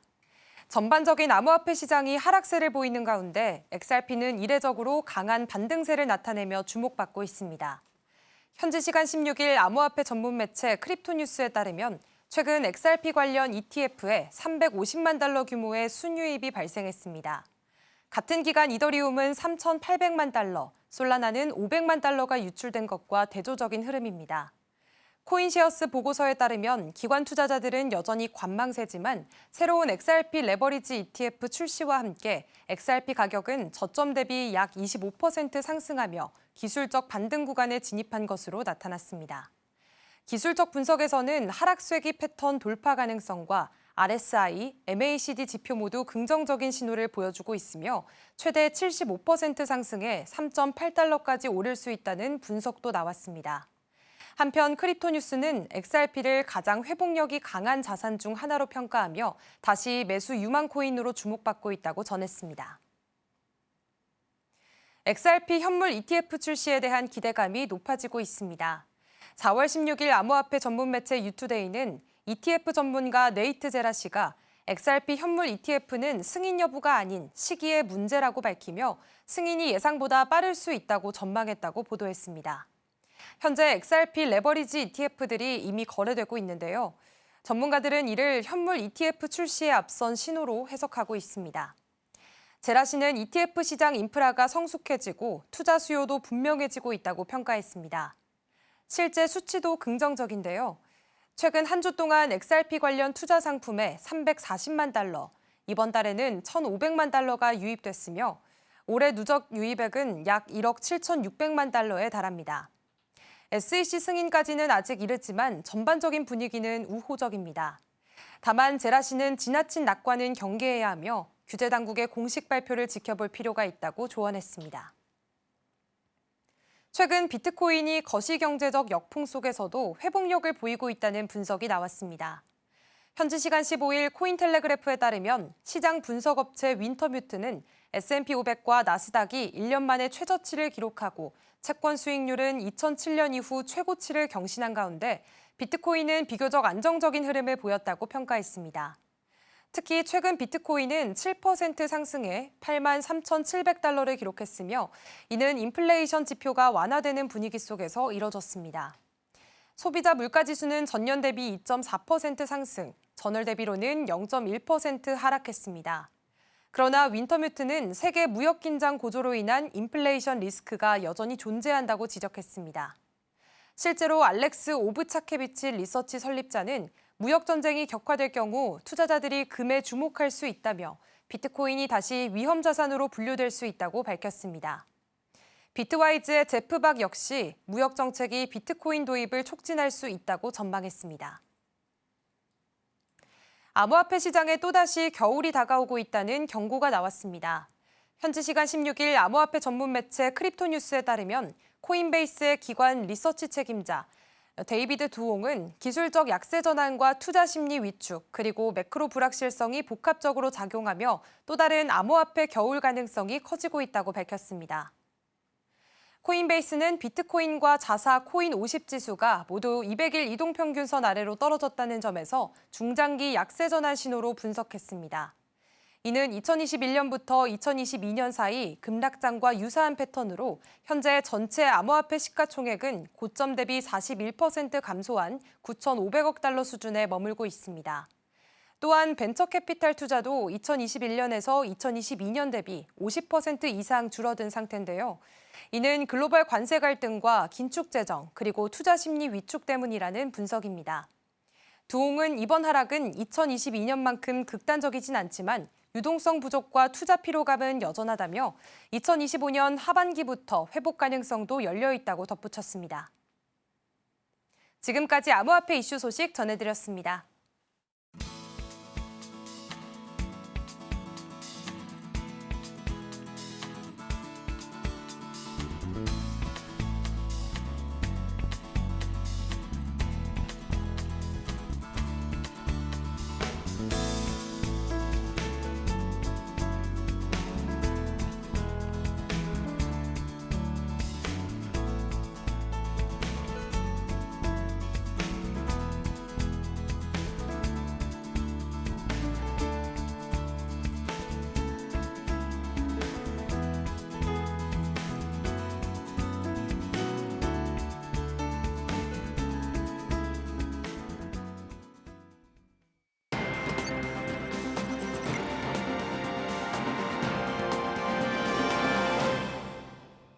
네, 전일장 이슈와 오늘장 분위기 짚어보겠습니다. 스탁포인트 시간입니다. SCTV 황민영 멘토와 함께합니다. 어서 오세요. 네, 안녕하십니까. 네, 일단 간밤 미국 증시부터 체크를 해보겠습니다. 이 엔비디아의 충격으로 인해서 반도체주들 전반적으로 흔들렸습니다. 필라델피아 반도체 지수 4% 낙폭을 그렸는데요. 이뿐만이 아니라 파월 연준 의장의 발언도 있었죠. 이 관세 정책이 인플레이션 상승으로 이어질 수도 있다라고 발언을 하면서 기대하던 연준의 풋은 없었습니다. 이 미중 무역 전쟁도 지금 계속되고 있는 상황인데요. 오늘 우리 시장에서 어떻게 받아들여질지 체크를 또 해보겠습니다. 그렇다면 어제 우리 시장도 좀 잠깐 복기를 해보자면 코스피 코스닥 양시장 모두 1%대로 하락을 했습니다. 반도체주 쪽으로 좀 하락폭이 깊었는데요. 삼성전자, SK하이닉스 모두 다 3% 낙폭을 그렸습니다. 오늘 우리나라에서는 또 큰 이벤트가 있습니다. 바로 2분기 첫 금통위가 있는 날입니다. 지금은 금리 동결에 대해서 예상이 좀 더 큰 상황인데요. 오늘 변동성이 또 있을 거니까 또 계속해서 좀 체크를 해보시면 좋을 것 같고요. 미중 갈등도 심해지고 있고 환율에 대한 변동성도 계속되고 있는 상황입니다. 지금 환율이 굉장히 또 낮아졌습니다. 1,415원대까지 낮아지면서 이에 대한 이슈까지 있다는 것도 좀 체크를 해보면서 멘토님과 이야기 나눠보겠습니다. 멘토님, 지금 미국 시장도 계속해서 흔들리고 있고 환율에 대한 변동성도 심한 상황입니다. 지금 시장 어떻게 보고 계실까요? 아무래도 이제 불안감이 굉장히 큰 시장이에요. 지금 미국하고 중국하고 무역 이제 약간의 불안감들이 좀 더 네. 커지고 있고요. 간밤에 나왔던 뉴스를 본다면 그 전에는 중국에 대해서 145% 이상의 관세를 부과하지 않겠다. 여기가 한도선이다라고 얘기했었는데 또 말을 바꿨습니다. 중국의 최대 245%까지 관세를 부과한다. 네. 이런 충격 때문에 또다시 이제 국내 증시라든지 미국 증시에 이 불안감을 또 만들어내고 있고요. 전날 파월 같은 경우에도 결국 이제 그 연준이라는 곳은 정치적으로 봤을 때 독립성을 가져야 되는 기관이에요. 그렇기 때문에 정치적인 흥부하고 같이 맞물려서 갈 수는 없고 트럼프의 정책 자체가 물가를 올리는 정책이기 때문에 당연히 파월 연준의장은 조심스러울 수밖에 없습니다. 물가가 올라가지 않을까 이런 걱정을 할 수밖에 없고 경기에 대한 불안감은 있지만 물가를 만약에 올려버린다면 만약 금리를 여기서 이제 금리를 인하해 버린다면 물가가 더 올라가겠죠. 어제 같은 경우에는 이 스태그플레이션에 대한 어떤 뉘앙스가 좀 풍겼을 만큼 지금 미국 경제가 상당히 좀 어려운 상황이다라는 걸 얘기해 준 거죠. 그래서 지금 미국의 이제 이 글로벌 무역 전쟁으로 인해서 결국 이제 미국 경제가 좀 어려운 상황이고 이 가운데서 중국에 대한 규제의 압박 수위를 높이려고 하다 보니까 또 새로운 칩에 대한 규제까지 또 하게 됐다는 거죠. H20이라는 건 이제 엔비디아의 AI용 칩이거든요. 이 호퍼 칩이라고 하는데 이게 원래는 이제 100, 200으로 나가요. 근데 H20이라는 건 그거보다 훨씬 더 저사양의 칩입니다. 과거 바이든 정부 때도 중국의 최첨단 칩에 대한 규제가 있었기 때문에 이 규제를 피하기 위해서 H20, 즉 H100보다 성능이 5분의 1 정도밖에 되지 않는 저사양의 칩을 중국에 공급을 했던 건데요. 이걸 이제 막았다는 거죠. 그러면서 국내 증시에 어제 바로 IT, 이 반도체 관련주들, 특히나 엔비디아 관련주들이 좀 많이 급락을 했습니다. 하이닉스는 당연히 이 호퍼칩 H20에도 HBM 반도체를 납품하고 있기 때문에 떨어졌어요. 그리고 삼성전자 같은 경우에도 H20 칩, 지난해까지만 해도 이거 납품을 했었거든요. 근데 올해 같은 경우에 납품이 끊긴 걸로 알고 있어요. 그런데 덩달아서 또 빠진 부분이 좀 있습니다. 그래서 지금은 이런 규제 같은 경우에도 이 반도체에 대한 불안감을 또 형성시킬 수 있기 때문에 오늘은 이제 어제 이미 나왔던 뉴스라서 오늘은 미국 증시 대비했을 때는 엔비디아가 10% 이상 떨어졌지만 상당수는 이 저가 매수가 좀 유입될 수 있는 그런 이 가능성이 있다라고 생각합니다. 물론 떨어져서 출발할 수는 있어요.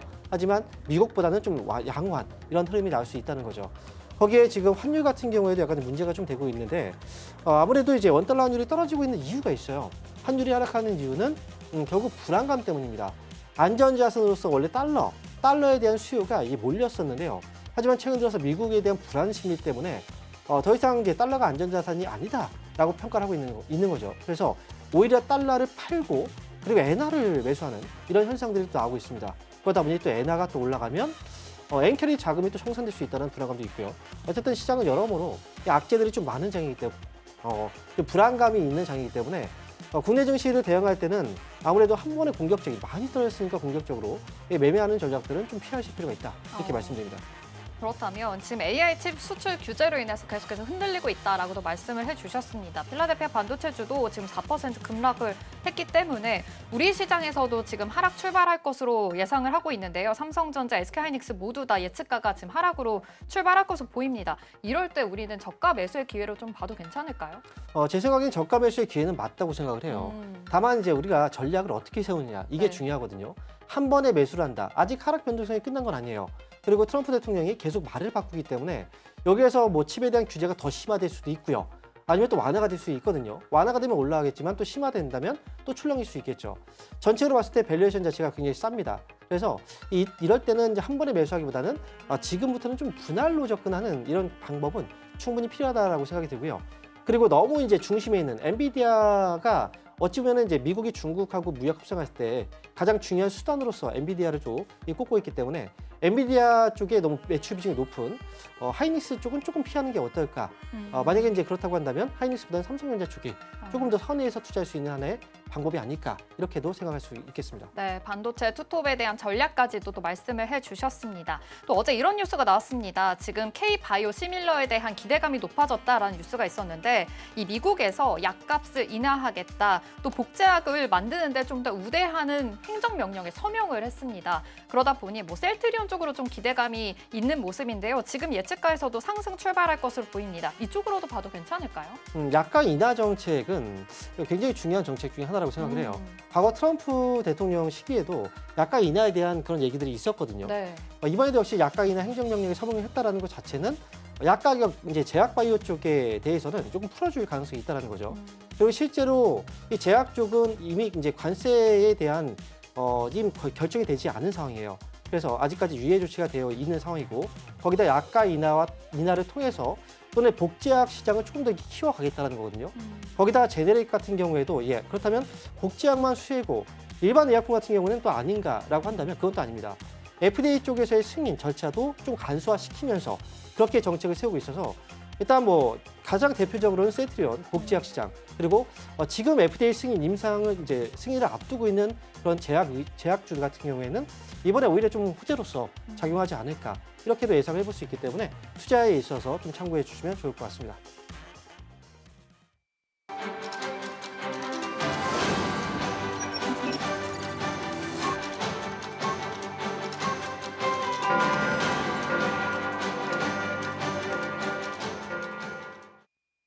(4월 17일) 목요일 우리 시장 문 힘차게 열었습니다. 이번 주 월요일과 화요일의 상승세는 참 반가웠습니다. 하지만 이 거래일 만에 다시 조정을 받는 분위기 어제장에서 나왔는데요. 고래 싸움에 새우 등 터진다라는 말이 생각나는 하루기도 했습니다. 미국과 중국이 팽팽한 기싸움을 이어가면서 한국은 점점 더 경계감이 짙어지고 있고요. 관세 이슈에도 이제는 어느 정도 내성이 생겼다라는 생각이 들었었는데 어제는 오후 들어서 하방 압력이 더 커진 모습 보여줬습니다. 코스피는 시총 상위주들의 이탈로 약세를 보였었고요. 코스닥은 700선을 내주면서 양지수 모두 하락 마감했는데요. 과연 오늘 장에서는 어떤 회복세를 보여줄 수 있을지 이어서 살펴보도록 하겠습니다. 네, 오늘 코스피와 코스닥 현재 소폭 상승해주면서 시장을 출발하고 있습니다. 코스피는 0.17% 상승해주면서요. 2451.7선을 지나가고 있습니다. 그리고 코스닥도 0.14% 소폭 상승해주면서 700선을 다시 탈환하는 모습 확인해 보실 수가 있겠습니다. 그렇다면 이어서 시가총액 상위 종목 1위부터 5위 살펴보도록 하겠습니다. 먼저 코스피 시장입니다. 네, 현재 삼성전자와 SK하이닉스 반도체 투탑은 약간 엇갈리는 모습 보여주고 있습니다. 삼성전자의 경우에는 0.37% 소폭으로 올라와 주면서 54,900원 선에서 거래가 되고 있습니다. 삼성전자의 경우에는 현재 HBM4의 두뇌 역할을 하는 로직 다이의 테스트 수율이 안정권이라는 소식도 들어와 있습니다. 삼성전자는 이로 인해서 HBM4 12단 개발과 양산에 조금 더 탄력을 받을 것으로 분석이 됩니다. 하지만 SK하이닉스의 경우에는 1%대 낙폭 그리면서 17만 2,200원 선에서 거래가 되고 있는데요. 사실 어제장에서 엔비디아 H20 칩의 대중국 수출 규제 소식이 전해지기도 했고 또 전날 밤에 있었던 그런 필라델피아 반도체 지수가 좀 하락을 하게 되면서 삼성전자와는 다르게 SK하이닉스는 그 하락세를 이어가고 있는 모습입니다.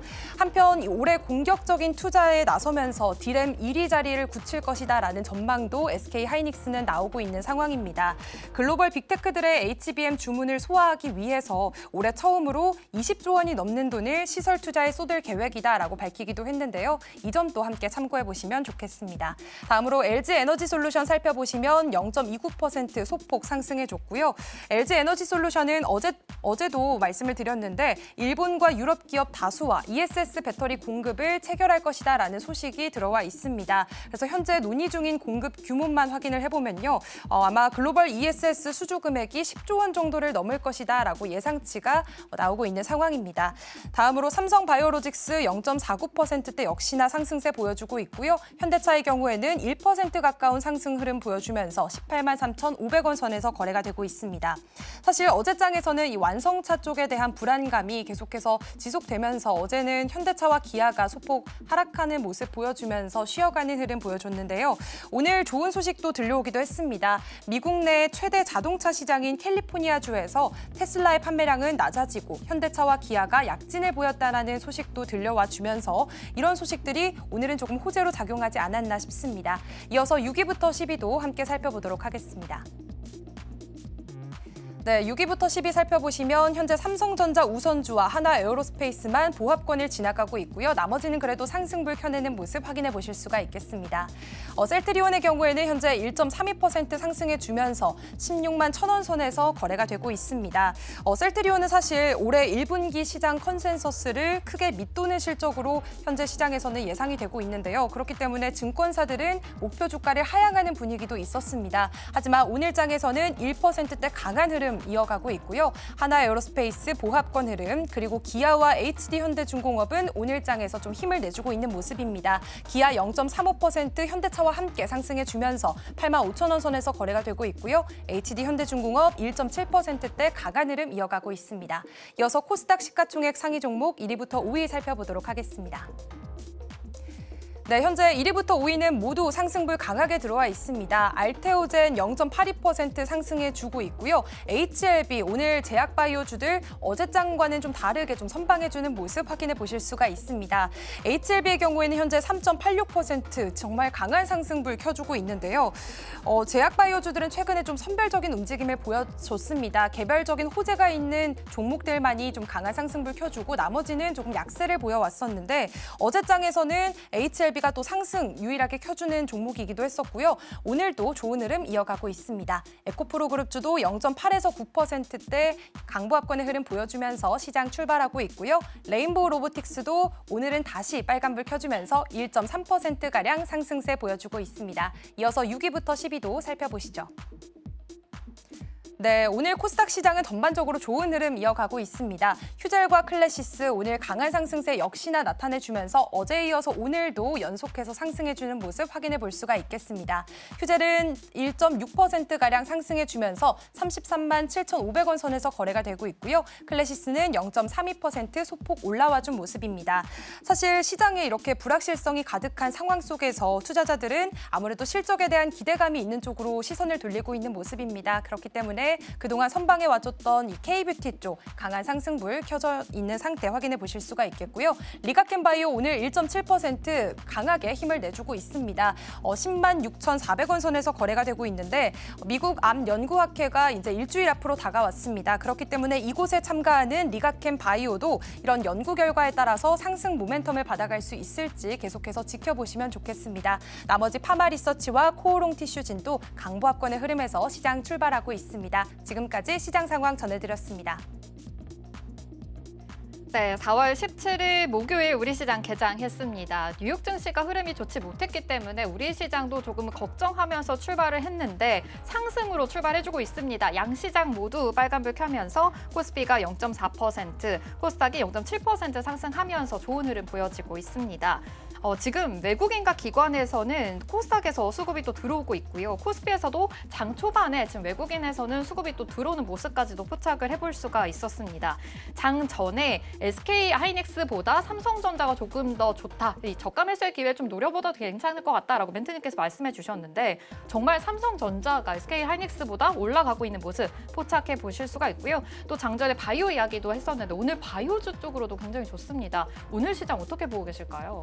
오늘 시장은 아무래도 이제 어제 H20 칩에 대한 규제 소식이 있었거든요. 네. 이제 국내 증시에 이미 먼저 선반영이 됐던 부분이기 때문에 아무래도 이제 오늘 저가 매수가 좀 들어오지 않나 이렇게 생각이 듭니다. 그래서 앞에서도 H20이라는 칩에 공급하고 있는 HBM 반도체는 지금 하이닉스 쪽에서 주로 담당하고 있어요.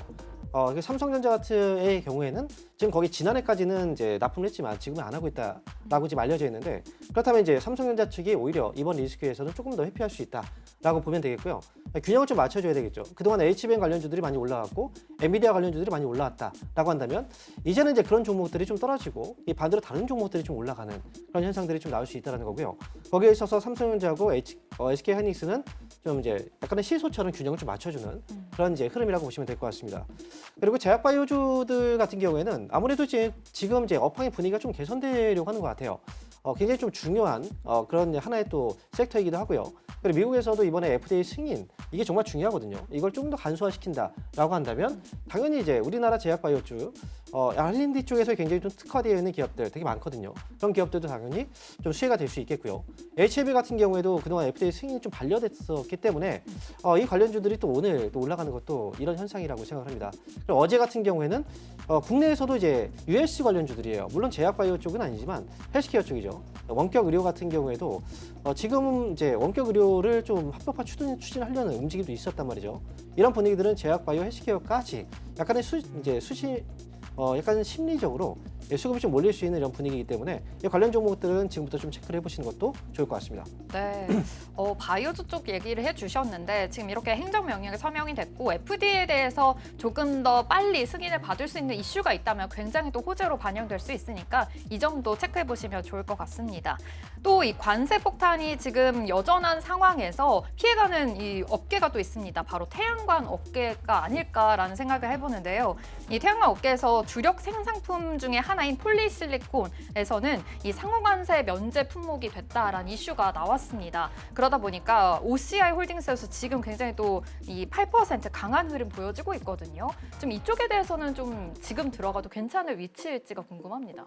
OCI 홀딩스가 대표적으로 폴리실리콘 관련주죠. 그리고 지금 생산하고 있는 업체고 글로벌 시장에서의 점유율도 높습니다.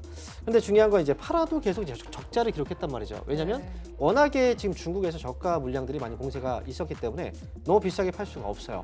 그러다 보니까 당연히 또 지금 실적도 안 좋고 떨어질 수밖에 없었는데 이번에 미국이 중국을 견제하기 위해서 폴리실리콘 가격 이 손을 이제 여기에서 좀 이제 국내 같은 경우에는 관세 세금을 좀 면제시켜주는 그런 전략이 그런 이제 발표가 있었다면 당연히 미국 시장 내에서의 점유율은 또 입지는 좀 올라가긴 하겠죠. 하지만 이렇게만 단순하게 또 단편적으로 생각할 수는 없고요. 아무래도 미국 정부에서 추진하고 있는 그 이제 에너지 정책 자체가 이 친환경 에너지, 신재생 에너지 정책을 좀 배제시키고 그다음에 화석 에너지 쪽을 좀 더 사용을 키우는 그런 전략이기 때문에 미국 내에서도 과연 태양광 쪽에서 얼마나만큼 시장의 점유율을 끌어올릴 수 있을까? 단순하게 일회성적으로 이제 올라오는 반응일 수도 있고 아니면 중국에서도 아무래도 이제 중국은 제품의 단가가 많이 올라간다면 그만큼 환율로 또 환율이 떨어뜨린다면 가격이 또 반감되거든요. 이런 전략적인 또 행동도 취할 수 있거든요. 그래서 일단은 지금은 저가 매수라기보다는 오히려 갖고 있던 분들은 이번 반등을 통해서 탈출하는 게 맞지 않겠냐라는 생각을 합니다. 네, 이런 포지션까지 지금 알려주셨는데 지금 보셨겠지만 지금 태양광 관련주도 오늘은 좀 상승 흐름이 이어지고 있다는 점 체크해 보시면 좋을 것 같습니다. 그 다음에 지금 상호 관세에 대해서 이렇게 면제됐다는 태양광 업계에서도 상승이지만 이 관세에 대해서 조금은 좀 멀리서 지켜보는 이 식품주 쪽으로도 계속해서 좋은 흐름 보여지고 있거든요. 어제는 뭐 농심 쪽으로도 좋은 흐름 보여졌고 동원 산업에서도 이 동원 F&B가 상장 폐지가 되면서 합치면서 더 이 수요에 대한 또 상승까지도 이어지고 있습니다. 오리온에서는 지금 초코파이가 없어서 난리다 이런 이야기까지 나오고 있습니다. 식품주 쪽 어떻게 보면 좋을까요? 네, 일단 지금 식품주 관련주들이 또 많이 오르고 있는데요. 네. 이거는 이제 최근에 가격 인상 소식도 있었습니다. 라면 가격이라든지 음식료 가격 인상 이런 소식이 있었기 때문에 가격이 인상되면 당연히 그만큼 마진이 그렇죠. 그리고 그렇다면 이제 미국에서는 지금 관세 정책이 있는데 그렇다면 미국 안에서의 입지는 어떤가? 근데 우리가 이렇게 생각하시면 돼요. 예전에 우리가 뭐 그 과자 중에서 그 뭐죠? 노가리칩이었나요? 무슨 그 과자가 있었죠. 허니버터칩으로 얘기할게요. 갑자기 생각나는 게 허니버터칩 같은 경우에도 과자가 판매 가격이 있잖아요. 네. 하지만 사람들이 먹고 싶어 한단 말이죠. 그러다 보니까 웃돈을 주고서도 사 먹었었단 말이죠. 한국의 K푸드 같은 경우는 약간 그런 분위기예요.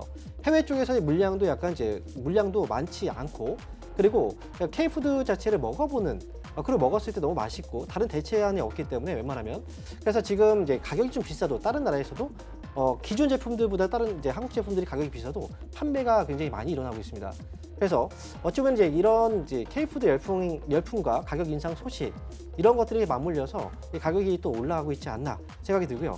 뭐 이거는 이 지금 단기에 어찌 보면 또 이 관세에 대한 이 분위기 때문에 전체적으로 어떤 업종이 좀 수혜인가 이런 거 찾기가 되게 어려워요. 그러다 보니 음식료 쪽은 좀 안정적인 어떤 매출이 또 발생하고 있는 하나의 산업이기도 하고요. 그래서 우리가 경기 방어주라고 하죠. 그래서 이렇게 여러 가지 맞물리다 보니까 아무래도 이쪽으로 수요가 좀 몰리지 않았나 생각이 드는데 이런 현상들은 지금까지도 이미 많이 올라온 종목들도 있어요. 네. 뭐 삼양식품 같은 경우에 굉장히 좀 많이 올라왔죠. 그런데 음식료 쪽은 아무래도 지금 다른 종목들 일부 종목들이 올라왔지만 대부분의 종목들이 많이 올라오지는 못했어요. 그래서 음식료에 대한 관심은 지금 경기 방어주의적인 성격과 가격 인상에 대한 뉴스들 이런 뭐 K푸드 이런 것들로 한번 관심을 가져보는 것도 나쁘지 않다 이렇게 말씀드립니다. 지금 들어가도 나쁘지 않은 자리다. 그리고 앞으로의 실적까지 기대감이 있기 때문에 이 점도 포착해 보시면 좋을 것 같습니다. 또 이런 뉴스가 있었더라고요. 아이온큐에서 군사 위성에 대해서는 이제 한국의 기술을 적용하겠다라는 이야기가 나오면 아무래도 군사 위성, 뭐 드론 관련해서도 한국 기술이 조금 더 수혜를 받을 것 같은데요. 이쪽으로 좀 봐도 괜찮을까요? 일단 군사 쪽 이제 어쩌면 국방 쪽과 그다음에 뭐 드론 이런 네. 관련주들 뭐 전쟁이라든지 이런 이제 명목 하에 사실 그쪽이 많이 그동안 이슈가 되어 왔고 네. 그다음에 우리가 방산 쪽에 대해서는 해외 K 방산이라고 해서 해외 쪽의 수출도 굉장히 좀 많이 활발하게 지금 되고 있어요. 그만큼 한국의 기술력이 그만큼 높다라고 하는 건데요. 이거는 이제 미국과의 어떤 협력 시너지라든지 이런 것들로 인해서 뭐 추가적인 반등 이것보다는 이미 주가가 좀 너무 많이 올라온 편이긴 해요. 그리고 드론 같은 경우에도 예전부터 또 하나의 테마가 형성됐을 때 장기적으로 올라가지 못했었거든요.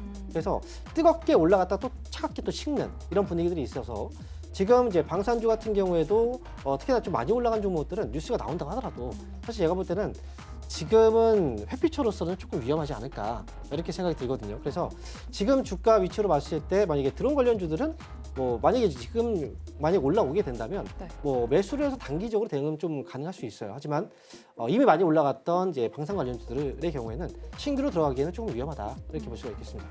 네, 지금 방산 관련해서도 지금 뭐 방산뿐만이 아니라 조선 그리고 지금 인텔리안 테크에서도 5% 상승 흐름 이어지고 있는데요. 신규 매수 조건으로서는 조금은 위험할 수도 있다라는 신호까지 주셨습니다. 그렇다면 오늘도 금통이 또 있고 아무래도 좀 흔들리고 있는 시장 속에서 오늘의 투자 포인트를 짚어주신다면요? 네, 오늘은 아무래도 국내 증시가 외국인들의 수급은 아직 뭐 그렇게 없어요. 네. 하지만 이제 어제 같은 경우에는 반도체를 중심으로 해서 먼저 선반영된 부분이 있고요. 그리고 지금 미국이 무역 전쟁을 벌이고 있는데 네. 이 무역 전쟁에 있어서 다른 나라를 대상으로 다 벌이고 있단 말이죠. 가장 큰 피해는 사실 미국이 받고 있다라고 봐야 되고요. 한국하고 일본, 오늘은 일본이 지금 미국하고 협상을 하고 다음 주에 또 한국이 협상을 하거든요. 이런 협상 과정에 있어서 뭐 얼마만큼 또 협상이 되는지는 모르겠지만 일본에서 만약 협상이 좀 잘 되게 된다면 이런 기대감이 또 한국 증시에도 영향을 주겠죠. 그래서 국내 증시는 여전히 제가 볼 때는 뭐 밸류에이션 매력이라든지 또는 미중 무역 전쟁에 있어서는 이미 최악의 상황은 반영됐다라고 생각하기 때문에 뭐 기존에도 말씀드렸죠. 2,450포인트 아래에 내려오게 된다면 저는 충분히 매수의 관점을 보셔도 괜찮다 이렇게 말씀드립니다. 네, 지금 뭐 뉴욕 증시 흔들리고 있지만 그래도 오늘처럼 우리 증시는 선방해주고 있으니까요. 이 점 포착해 보시면서 투자 포인트 세워보시면 좋을 것 같습니다. 스탁 포인트는 여기서 마무리하도록 할게요. SCTV 황민영 멘토와 함께했습니다. 고맙습니다. 네, 감사합니다.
네, 계속해서 캐스팅콜로 이어가 보도록 하겠습니다. 오늘 도움 말씀에는 ISET 김태성 본부장 자리해 주셨습니다. 본부장님 어서 오세요. 네, 안녕하세요.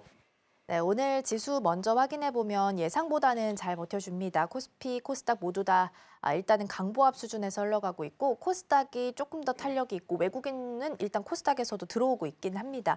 전반적으로 개장 분위기 평가를 좀 해주신다면 어떻게 해석하고 계신가요? 네, 일단 뭐 지난 밤 사이에 굉장히 많은 뉴스들이 있었죠. 미국과 중국은 여전히 싸움 중이었고 또 미국의 편을 들어줬어야 했던 파월 연준 의장이 결국엔 트럼프의 손을 들어주지 못한 그런 모습을 보이다 보니 중국에 대한 규제는 강화되고 이것을 어느 정도 커버할 수 있는 정책이 발동이 되지 않다 보니 미국 증시의 이제 종가는 굉장히 약한 모습을 보였지만 우리나라 장 전에 굉장히 또 좋은 뉴스들이 몇 가지가 좀 나왔습니다. 뭐 삼성전자에 대한 이야기도 있었겠습니다만 결국 이제 미국과 일본이 협상을 진행을 했고 거기서 이제 좋은 결과들을 조금 예측해볼 만한 이야기들이 있었다. 이것들이 오늘 우리나라 증시가 미증시 종가에 대한 어떤 악재를 일정 부분 좀 털어내는 모습들 단초로 좀 작용되지 않았나라고 좀 설명드릴 수 있을 것 같고요. 외국인들도 혹은 기관 투자자 분들도 이런 부분을 죄송합니다. 이런 부분들을 좀 염두를 하고 지금 시장의 수급 플레이를 좀 하고 있다는 생각이 듭니다. 현물 쪽에서의 외국인과 기관의 매수세는 굉장히 약하죠. 코스피도 그렇고 코스닥도 그렇고. 하지만 이제 선물 시장 쪽에서의 이제 외국인들이 매수 포지션으로 장 초반부터 조금 들어오고 있다는 부분은 일정 부분 이제 긍정적인 효과를 좀 보일 수 있지 않겠는가라는 의견. 이렇게 되면 결국에 이제 지수에 대한 기대감을 높이기보단 오늘도 우리나라만의 어떤 조기 대선을 앞둔 시장의 컨셉에 따라서 종목별 차별화 장세가 좀 심화될 가능성이 높으니 여기에 이제 탑승하실 분들은 저는 잘 탑승을 하셔서 수익을 낼 수 있는 시장이 될 수 있겠다라는 의견 드려보도록 하겠습니다. 네, 일단 전반적인 분위기 먼저 살펴보고 왔습니다. 그래도 코스닥이 코스피 대비해서는 아우가 조금 더 오늘은 잘 가는 모습 보이고 있고요. 외국인 수급을 좀 봤을 때는 9개월 연속 매도라고 합니다. 그리고 4월 달 들어서 보면 9.2조 원을 매도하면서 2021년 3월 이후에 월간 최대 순매도를 기록을 하고 있다라고 하는데요. 환율도 일단 안정적으로 자리를 잡고 있긴 합니다만 아무래도 반대로 엔화 강세가 좀 있다 보니까 엔캐리 트레이드를 걱정해서인지 자리를 잘 못 잡고 있는 것 같기도 합니다. 그러면 이 외국인들이 돌아온다. 이 매수의 시그널은 어떤 걸로 좀 파악을 할 수 있을까요? 일단은 결국에 이제 환율을 좀 봐야 되는데 지금 우리나라 시장 환율이 정상적이지는 않습니다. 우리나라뿐만 아니라 글로벌 증시의 환율 시장이 굉장히 복잡하게 얽히고 설켜 있어요.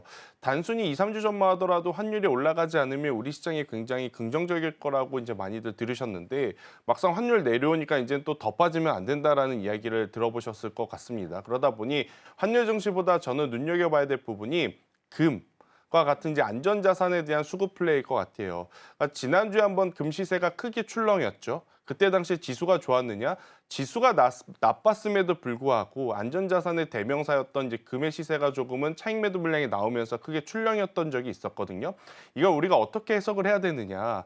결국 이제 안전자산을 베팅했었던 다수의 자금들이 수익 실현을 하고 그 자금들이 주식시장에 들어올 가능성이 높기에 저는 만약 우리나라 증시의 바닥 혹은 글로벌 증시의 바닥은 아무래도 이제 금 가격에 따라서 조금 변동성이 보일 수 있다. 그러니까 금이 일시적으로 차익 매도 물량이 나오는 그 타이밍을 저는 노려보시는 게 맞지 않겠나라는 생각이 들고 있고 우리나라 시장 또한 마찬가지입니다. 일단 첫 번째로 환율이라든지 안전자산에 대한 변동성이 나오지 않는다면 결국에는 외국인들은 선물 시장에서의 수급 플레이밖에 할 수는 없을 것 같죠. 왜냐 그들은 선물 포지션에서 상방으로 베팅을 하고 혹은 옵션을 통해서 혹시 모를 변동성에 대비를 하면 완벽하게 롱숏 펀드 전략이 되거든요. 그런데 이제 개인 투자자분들 같은 경우에는 그런 전략을 펼치기에는 굉장히 어렵기 때문에 우선 웅크리고 계셨다가 안전자산 금이라고 하는 가격의 이제 변동성이 나올 때 그때 노려보시는 전략이 저는 가장 좋지 않겠나라는 생각이 들고 있고 앞서서도 이야기 드렸지만 오늘도 지금 다양한 종목군들을 이야기해 드릴 텐데 지금 지수 대비해서 벌써 종목군들은 막 시세가 난 종목군들 굉장히 많거든요. 이제 문제는 굉장히 작은 중소형주들이 정치적으로 정책적으로 뉴스 한마디 한마디에 움직이는 종목군들이 많아서 여기에 탑승하실 수 있는 분들에게는 굉장히 좋은 장임은 분명합니다. 하지만 그렇지 못하신 분들 같은 경우에는 너무 주변에서 자꾸 이 종목 사야 된다, 저 종목 사야 된다, 이 종목 사면 뭐 정치 테마주 엮여서 올라갈 수 있겠다라는 이야기에 현혹되지 마시고 가지고 계신 종목부터 추가 매수할 수 있는 타이밍에 저는 집중을 하는 것도 굉장히 좋은 선택지다라는 의견 드리겠습니다. 그러게요. 금, 현물, 선물 모두 다 가격 지금 오르고 있고요. 선물 쪽에서는 3,300달러, 온스당 3,300달러 이상도 터치가 나오기도 했습니다. 이 부분도 같이 좀 체크해 보시면 좋겠고요.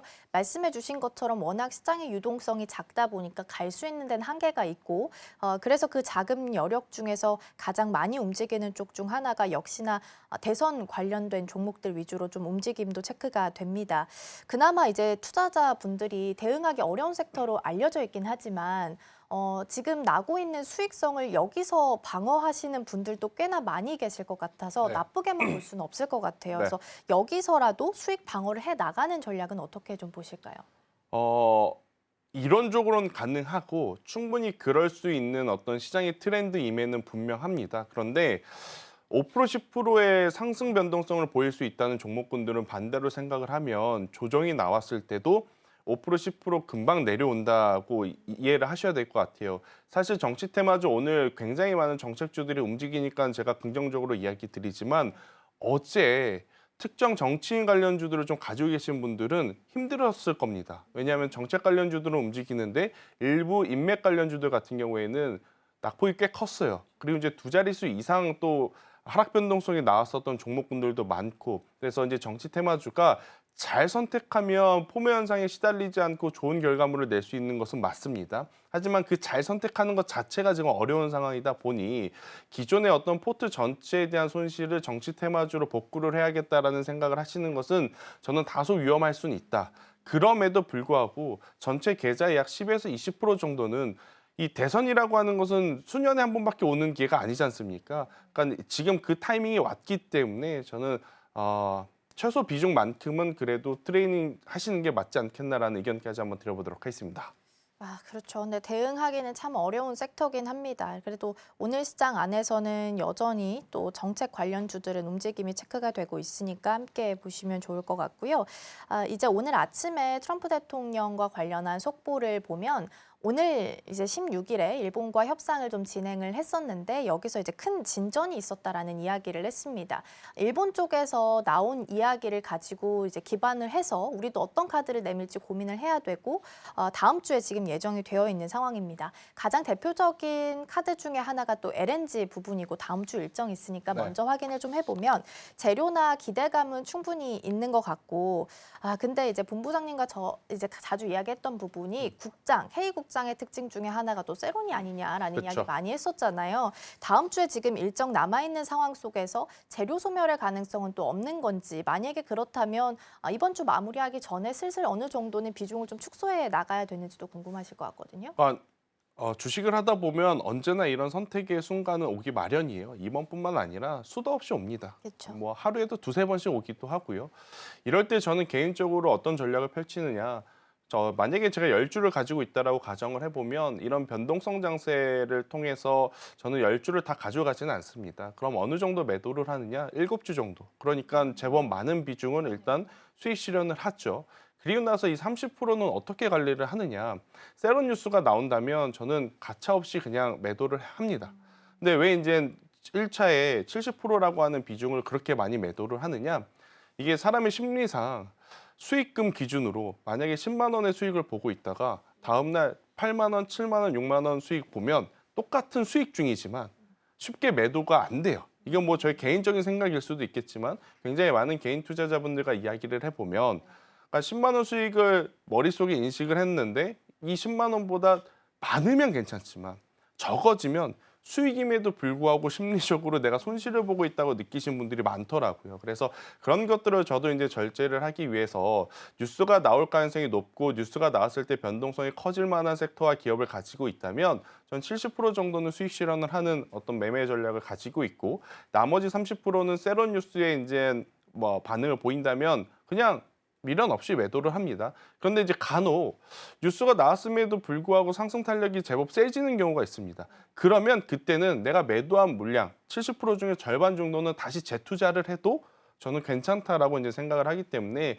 만약 지금 LNG라든지 조선이라든지 혹은 철강 관련주들 가지고 계셔서 수익 중에 이제 고민을 하신 분들이 있잖아요. 저는 이럴 때는 일정 부분은 꼭 수익을 챙기시는 게 지금은 맞지 않겠나라는 생각이 들어요. 우리가 생각하는 그리고 우리가 상대해야 되는 사람이 트럼프임을 감안을 해보면 뭐 돈을 준다던 외국 기업 현대차도 관세 포함했고요.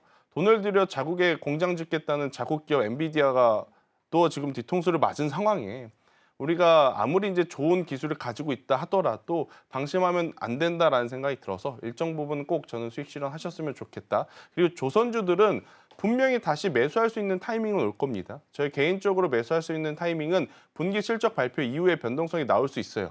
왜냐 모든 지금 조선주들과 조선기자재 혹은 어떻게 보면 영역을 확장해서 걸려있는 다수의 기업들이 실적은 무조건 잘 나온다는 어떤 지금 믿음이 깔려있는 상황이거든요. 근데 그렇지 않을 가능성이 좀 저는 있다는 생각이 들어요. 수익성적인 측면에서. 그러니까 앞에서 매출은 많이 나와도 영업이익 부분을 우리는 확인을 해야 되는 상황이거든요. 지금 조선주들 같은 경우에는 작년에 재작년 같은 논리라면 이미 주가는 많이 올라왔었어야 됩니다. 그때 당시에도 수주 잔고가 폭발적으로 늘어났기 때문에. 하지만 근 1년 반 동안 숨어 있다가 최근에 다시 올라온 이유는 뭐냐면 그때 당시에 받았던 수주 잔고가 저가 수주였기 때문에 영업이익이 안 올라오다 보니 매출 대비 순이익은 지금 기업이 가져갈 수 있는 부분이 많이 낮아졌었어요. 근데 이제 이런 부분이 개선이 되다 보니 이제 최근에 또 미국과의 뉴스하고 연결돼서 올라온 것을 생각을 해보면 조선 기자재라든지 혹은 관련주들 저는 지금 너무 공격적으로 쫓아가시기보다는 분기 실적 확인을 하고 그때 투자를 해도 늦지 않는다라는 의견 드리겠습니다. 그렇군요. LNG 프로젝트 관련해서는 우리나라에서 관세 협상 카드로 내밀 가능성이 가장 높은 키워드긴 합니다. 다만 이제 다음 주에 협상이 들어갈 거기 때문에 이번 주부터는 슬슬 이제 비중도 어느 정도 정리하시면서 일정 부분의 수익도 챙겨가시는 전략이 중요해 보입니다. 아무래도 트럼프 대통령이 조변석게 하죠. 저녁과 아침 매일매일 달라지는 말들이 좀 나오고 있기 때문에 꼭 체크가 필요한 부분이 아닐까 싶습니다. 자, 그럼 이어서 이번에는 외국인과 기관 쪽에서 어떤 종목을 담고 있는지 확인을 좀 해보도록 하겠습니다. 네, 먼저 외국인과 기관 쪽 순매수 탑5 살펴보면요. 외국인 1위 종목 LIG넥스원, 2위가 한화에어로스페이스 자리하고 있습니다. 반대로 기관 쪽에서는 한화에어로스페이스가 1등 종목이고요. 현대로템, 한국항공우주까지 전반적으로 오늘은 방산 관련된 종목들을 양쪽에서 모두 다 큰 손들이 러브콜을 보내고 있는 것으로 보입니다. 이어서 외국인 쪽 SK텔레콤, 한국전력도 체크되는 걸로 봐서는 일단 관세랑은 무관하게 움직이는 통신 관련주 그리고 한국전력까지 내수 관련주까지도 함께 좀 점검이 되고 있고요. 네이버, AI 소프트웨어 가장 대장주 종목도 체크되고 있습니다. 일단 오늘 가장 외국인과 기관 쪽에서 같이 담아가는 종목 방산 섹터인 것 같아서 방산부터 확인을 좀 해보겠습니다. 네. 워낙 잘 가는 쪽이라서 조선 방산까지 엮여서 조정 시에는 매수해야 된다라는 이야기 아마 많이 들으셨을 겁니다. 오늘 이제 이재명 전 대표가 국방과학연구소 방문하는 일정이 있습니다. K방산 육성 간담회가 개최되는 부분 그리고 방산 R&D 세액공제에 대한 이야기도 단독 뉴스긴 합니다만 일단은 나오긴 해서요. 안 그래도 이제 걱정 없는 섹터긴 했는데 오늘 추가적으로 정책 모멘텀까지 같이 붙었습니다. 그러면 여전히 긍정적인 시그널로 볼 수 있을까요? 이거는 뭐 성향의 차이일 수는 있을 것 같아요. 저는 개인적으로 국내 정치 테마적인 뉴스가 붙는 게 그렇게 반갑진 않습니다. 그렇군요. 일단 이런 테마 뉴스가 아니더라도 이미 방산주들은 본인의 갈 길을 가고 있고 수주 잔고를 통해서 투자자들에게 이제 신뢰를 보이고 있었던 상황 속에 정치 테마적인 요소가 생기면 단기적으로 시세가 조금은 더 변동성을 보일 수는 있어요. 하지만 그 이유가 이제 문제인 거죠. 기존에 계속해서 이제 추세를 좀 따라가면서 수주 잔고와 영업이익을 추정을 하면서 투자를 하셨던 분들도 갑작스럽게 예기치 못한 변동성이 나오게 되면 사람 심리상 좀 빠르게 대응하실 수밖에 저는 없을 것 같다는 생각이 들어요. 그렇게 되면 기존에 이제 방산주를 어느 정도 이제 시간을 두고 기간을 두고 가격을 두고 투자를 하셨던 분들도 저는 변수가 생겼을 가능성이 높다는 생각이 들거든요. 그래서 이 뉴스에 따라서 오늘 방산주의 모습이 얼마만큼 변동성을 보이는지 한번 장 출발하고 신중하게 봐야 되겠다 생각을 했는데 그나마 다행이라는 표현이 맞을지 모르겠어요. 일단 최근에 많이 올라왔던 부분들이 좀 부담이 됐던 것 같아요. 단기적으로 트레이딩 하시려고 하시는 분들에게도. 왜냐하면 하나에어로스페이스가 주당 78만 원입니다.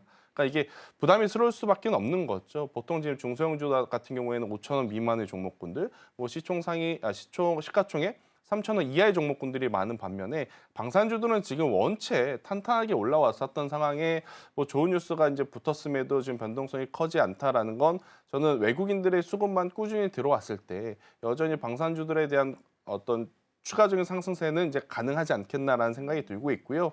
대신에 이제 밸류에 대한 부담은 계속 따라다닐 수밖에 없을 것 같습니다. 이거는 방산주뿐만이 아니라 다수의 종목군들이 하루 이틀도 아니고 한 달, 두 달도 아니고 거의 한 분기, 두 분기 연속으로 이렇게 지수 대비 아웃퍼폼을 하면 계속 따라오는 게 이제는 피크아웃 우려감, 수주에 대한 어떤 불확실성 혹은 정체되는 어떤 부담감 이런 이야기가 나올 가능성이 높아서 만약 그런 것들이 좀 어려우시다면 저는 i3 시스템과 같은 방산 부품주 쪽을 한번 보시는 것도 나쁘지 않다.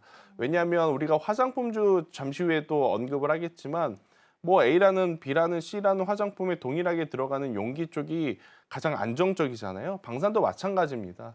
뭐 하나 에어로스페이스, 현대로템, LIG, 넥스원 지금 각기 다른 특징을 갖고 있는데 여기에 이제 모두 부품을 공급할 수 있는 기업들이라면 저는 충분히 안정적으로 투자의 어떤 대안이 될 수 있지 않겠나라는 의견까지 드려보도록 하겠습니다.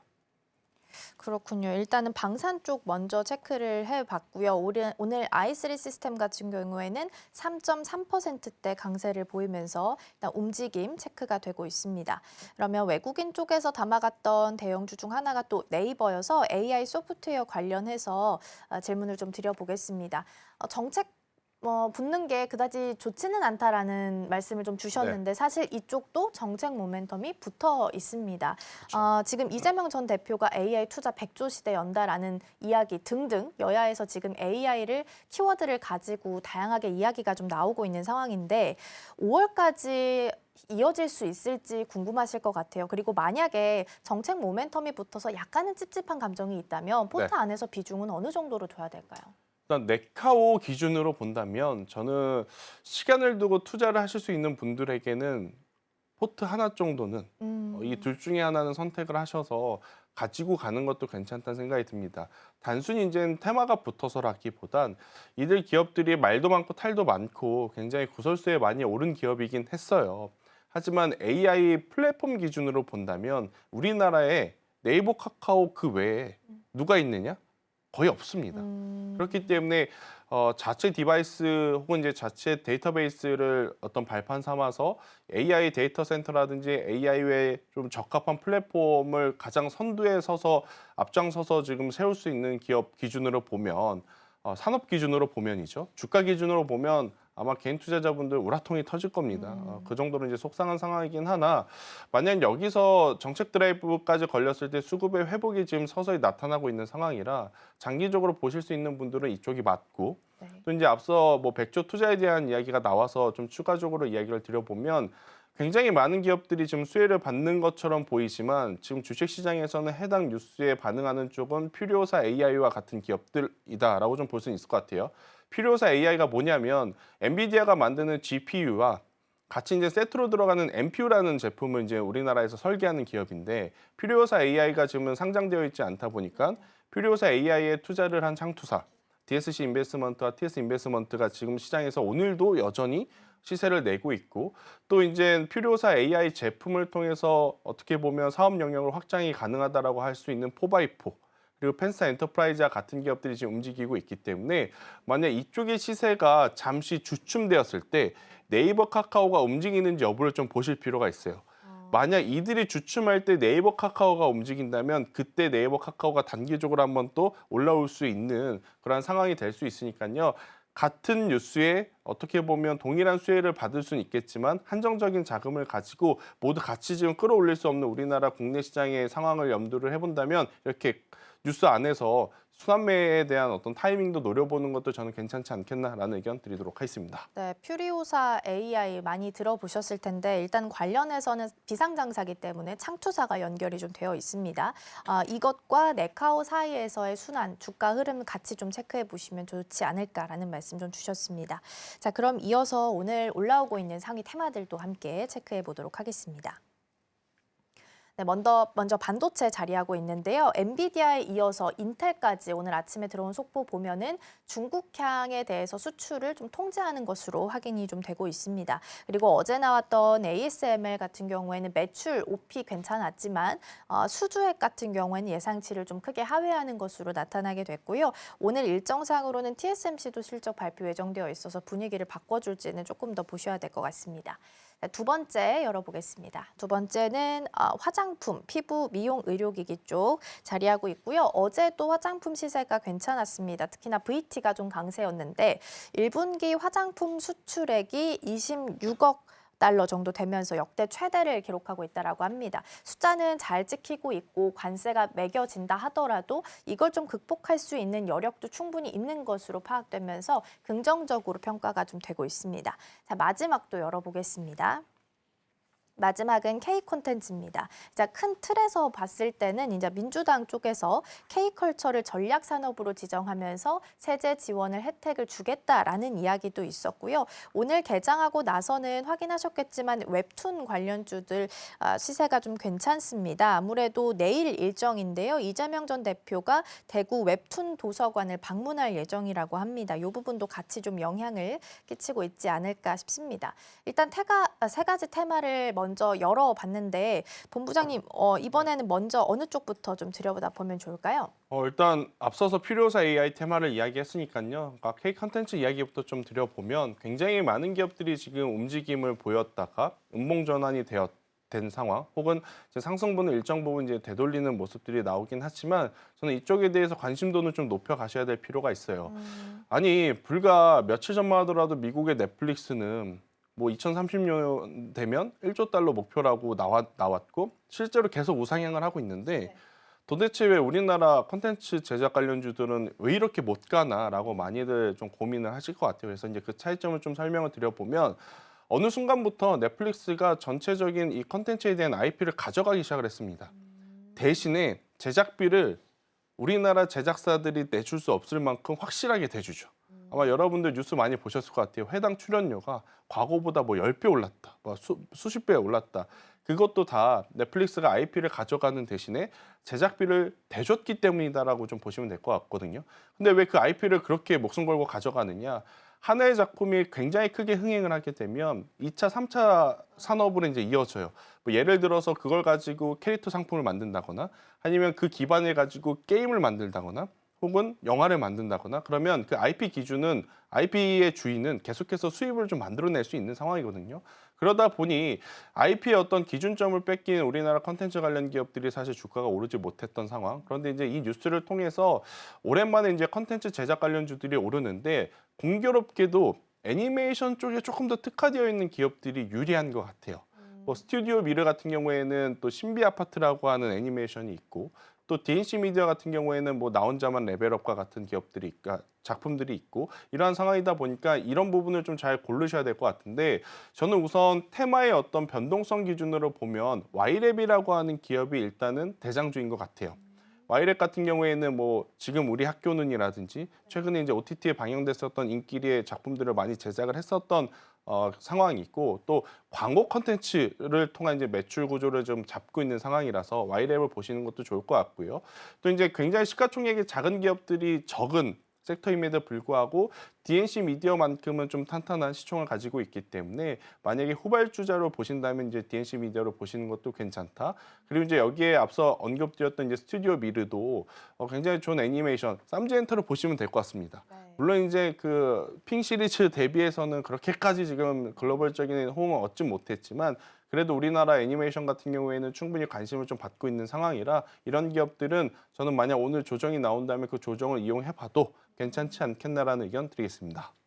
그렇군요. 일단 K콘텐츠 먼저 점검을 좀 해봤고 대장주로서는 와이랩 그리고 후발주자로 본다면 DNC 미디어도 괜찮다라는 말씀을 좀 주셨습니다. 그러면 이번엔 시선을 반도체로 좀 옮겨서 집중 점검을 좀 해보겠습니다.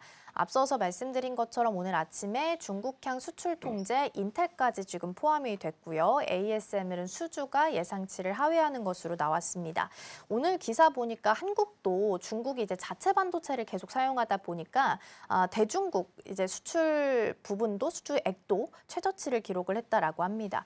본부장님 전반적으로 악재가 많이 보도가 되고 있는 것 같아요. 미국 쪽의 수출이 높다라고 하면 관세가 걱정이고 중국 쪽으로 수출이 높다 하면 갑자기 이번에는 전체 파이가 좀 문제가 있는 것 같거든요. 네. 이쪽도 저쪽도 다 막힌 것 같아요. 그래서 지금 이 구간에서 진짜 모아가도 괜찮은 걸까요? 일단 최근에 나오는 뉴스를 있는 그대로 받아들이시기보다는 조금 더 고민을 해볼 필요는 있을 것 같아요. 반도체 산업 자체가 뭐 거기에 그 산업에 종사하시는 분들에 비해 제가 아는 내용은 굉장히 극히 일부겠지만 초격차 산업 같은 경우에는 뭐 손바닥 뒤집듯이 뭐 2등 기업이 1등으로 올라오고 뭐 3등 기업이 1등으로 갑자기 올라오고 그럴 수는 없거든요. 결국엔 천천히 어떻게 보면 기술의 발전 속도라든지 제품의 이제 성향에 따라서 이제 차이가 좀 날 수밖에 없는데 우리나라 삼성전자, SK하이닉스가 저는 밀릴 거다라고 생각은 안 해요. 대신에 이제 해당 뉴스에 따라서 만약 주가의 변동성이 보인다라고 하면 저는 감안해야 된다라는 생각이 듭니다. 그리고 만약 중국 기업들에 대한 어떤 성장, 뭐 물론 충분히 성장할 수 있죠. 그들도 굉장히 큰 투자를 정부 차원에서 지금 해주고 있기 때문에. 그런데 문제는 뭐냐면 제품을 하나 만들려면 굉장히 업력이 높은 그리고 그동안에 수율이 보증된 장비주들이 필요하거든요. 장비들이. 그러면 그 장비들을 미국에서 사올 수는 없습니다. 관계가 조금 개선이 되었다라고 하는 유럽에서 사오기에도 다소 눈치가 보일 거예요. 왜냐하면 유럽의 이 장비사들 대부분이 중국에 가져다 주고 싶지만 상장되어 있는 시장은 미국에 나삭이 상장되어 있다 보니 아무래도 이제 트럼프의 말 한마디 한마디에 굉장히 또 복잡한 계산법이 들어갈 수밖에 없거든요. ASML도 마찬가지인 것 같습니다. 1분기 지금 수주가 워낙 갑자기 저조하다 보니까 어제 이제 시장에서도 평도 그렇게 좋지 못한. 하지만 반도체 산업 기준으로 ASML의 장비, 노광 장비가 없으면 만들 수는 없거든요. 슈퍼을. 그렇죠. 그렇기 때문에 이런 것들을 좀 고려해 봤었을 때 저는 지금 나오는 뉴스들은 워낙 안 좋은 시기에 계속 보태져서 나오는 뉴스라 많은 투자자분들이 더 심각하게 받아들일 수 있고 민감하게 반응할 수는 있겠지만 저는 여전히 삼성전자 같은 경우에는 매수를 해도 괜찮지 않겠는가? 한 3주 전에 SK는 미국을 갔고요. 삼성은 중국을 갔어요. 그걸 가지고 말이 굉장히 많고 저도 왜 중국을 갔을까? 네. 지금은 어떻게 보면 키는 미국에 있는데 그런데 3주 뒤인 지금 보면 그 선택이 정말 괜찮은 선택이었을 수도 있겠다는 생각이 들더라고요. 그러게요. 오히려 지금 미국이 조금 더 세계적으로 비판을 많이 받고 있고 중국은 비판의 대상이 절대 아닙니다. 지금 흘러가는 흐름을 보면 오히려 유럽과도 다른 동아시아하고도 관계가 굉장히 또 친밀해지고 있는 그런 것들을 좀 염두를 해봤었을 때 저는 우리나라 반도체 기업들 특히 삼성전자만큼은 이런 뉴스가 나왔을 때는 매수를 해야 된다. 일단 이게 첫 번째고 네. 반도체 소부장주들 안에서 중국 매출 포션이 높은 기업들이 있어요. 아마 이건 제가 계속 강조드렸을 것 같은데 주성 엔지니어링 그리고 넥스틴과 같은 기업들은 여전히 우리가 좀 보셔야 될 것 같고 제가 방금 말씀드렸던 것들 중에 우리나라 장비주들이 필요한 게 왜 그러느냐 반도체는 수율이 가장 중요하거든요. 중요하죠. 10개 만들었는데 하나 양산이면 이거는 안 하는 이만 못합니다. 그러면 그 수율을 올리기 위해서 원자 현미경을 만드는 기업이 하나 있어요. 파크 시스템즈라고. 그래서 파크 시스템즈와 같은 기업들도 저는 꼭 체크를 해보심이 지금은 필요할 때다라는 의견 드리겠습니다. 그렇군요. 삼성전자는 여전히 악재가 나온다 하더라도 매수에 대해서는 사인을 좀 주셨고요. 소부장 역시 주성 엔지니어링이나 파크 시스템즈 같은 종목들도 함께 좀 보자라는 말씀을 주셨습니다.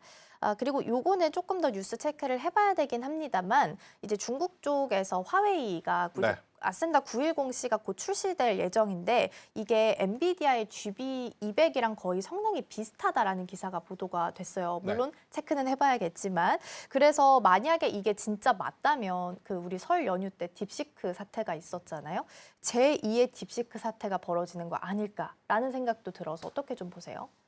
딥시크가 실패했다면 그냥 우선 넘길 뉴스였는데 그러니까 딥시크가 지금 아예 이 전체 판을 바꿔놨잖아요. 그래서 지켜봐야 될 것 같습니다. 이제는 중국에서 뭘 만들었다 그래도 무시할 수는 없는 게 네. 우리가 지금 딥시크 출현 이후에 굉장히 큰 변동성을 느끼고 있는 상황이라서요. 네. 아센다에 대한 제품 어떤 성능은 눈으로 확인을 하고 그때 봐도 괜찮지 않겠는가라는 의견 드리겠습니다. 그렇군요. 일단은 출시가 나오는 것까지 조금 더 봐야겠습니다. 어제 이제 한 매체를 통해서 나온 뉴스이기 때문에 좀 플로우 또 조금 더 나오는 대로 체크를 같이 해드리도록 하겠습니다. 오늘 본부장님과는 여기서 인사 나눠야 될 것 같네요. 전반적인 분위기 같이 살펴봤습니다. 오늘 말씀 고맙습니다.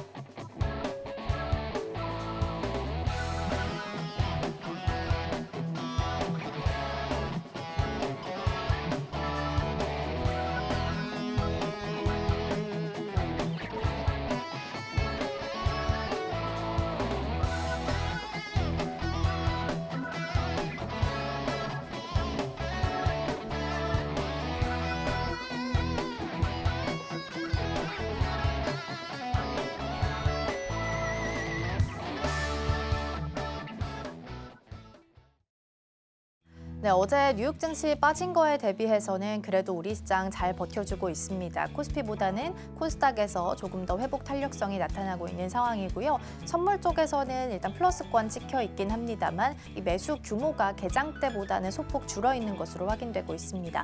오후장까지 매수 규모 함께 확인해 보시면 좋겠습니다. 저희가 방송 중에 제공해드린 정보는 투자 판단을 위한 조언일 뿐 해당 종목의 가치와 수익률은 보장하지 않습니다. 저희는 내일 더 다양한 소식 준비해서 돌아오겠습니다. 시청해주신 여러분 고맙습니다.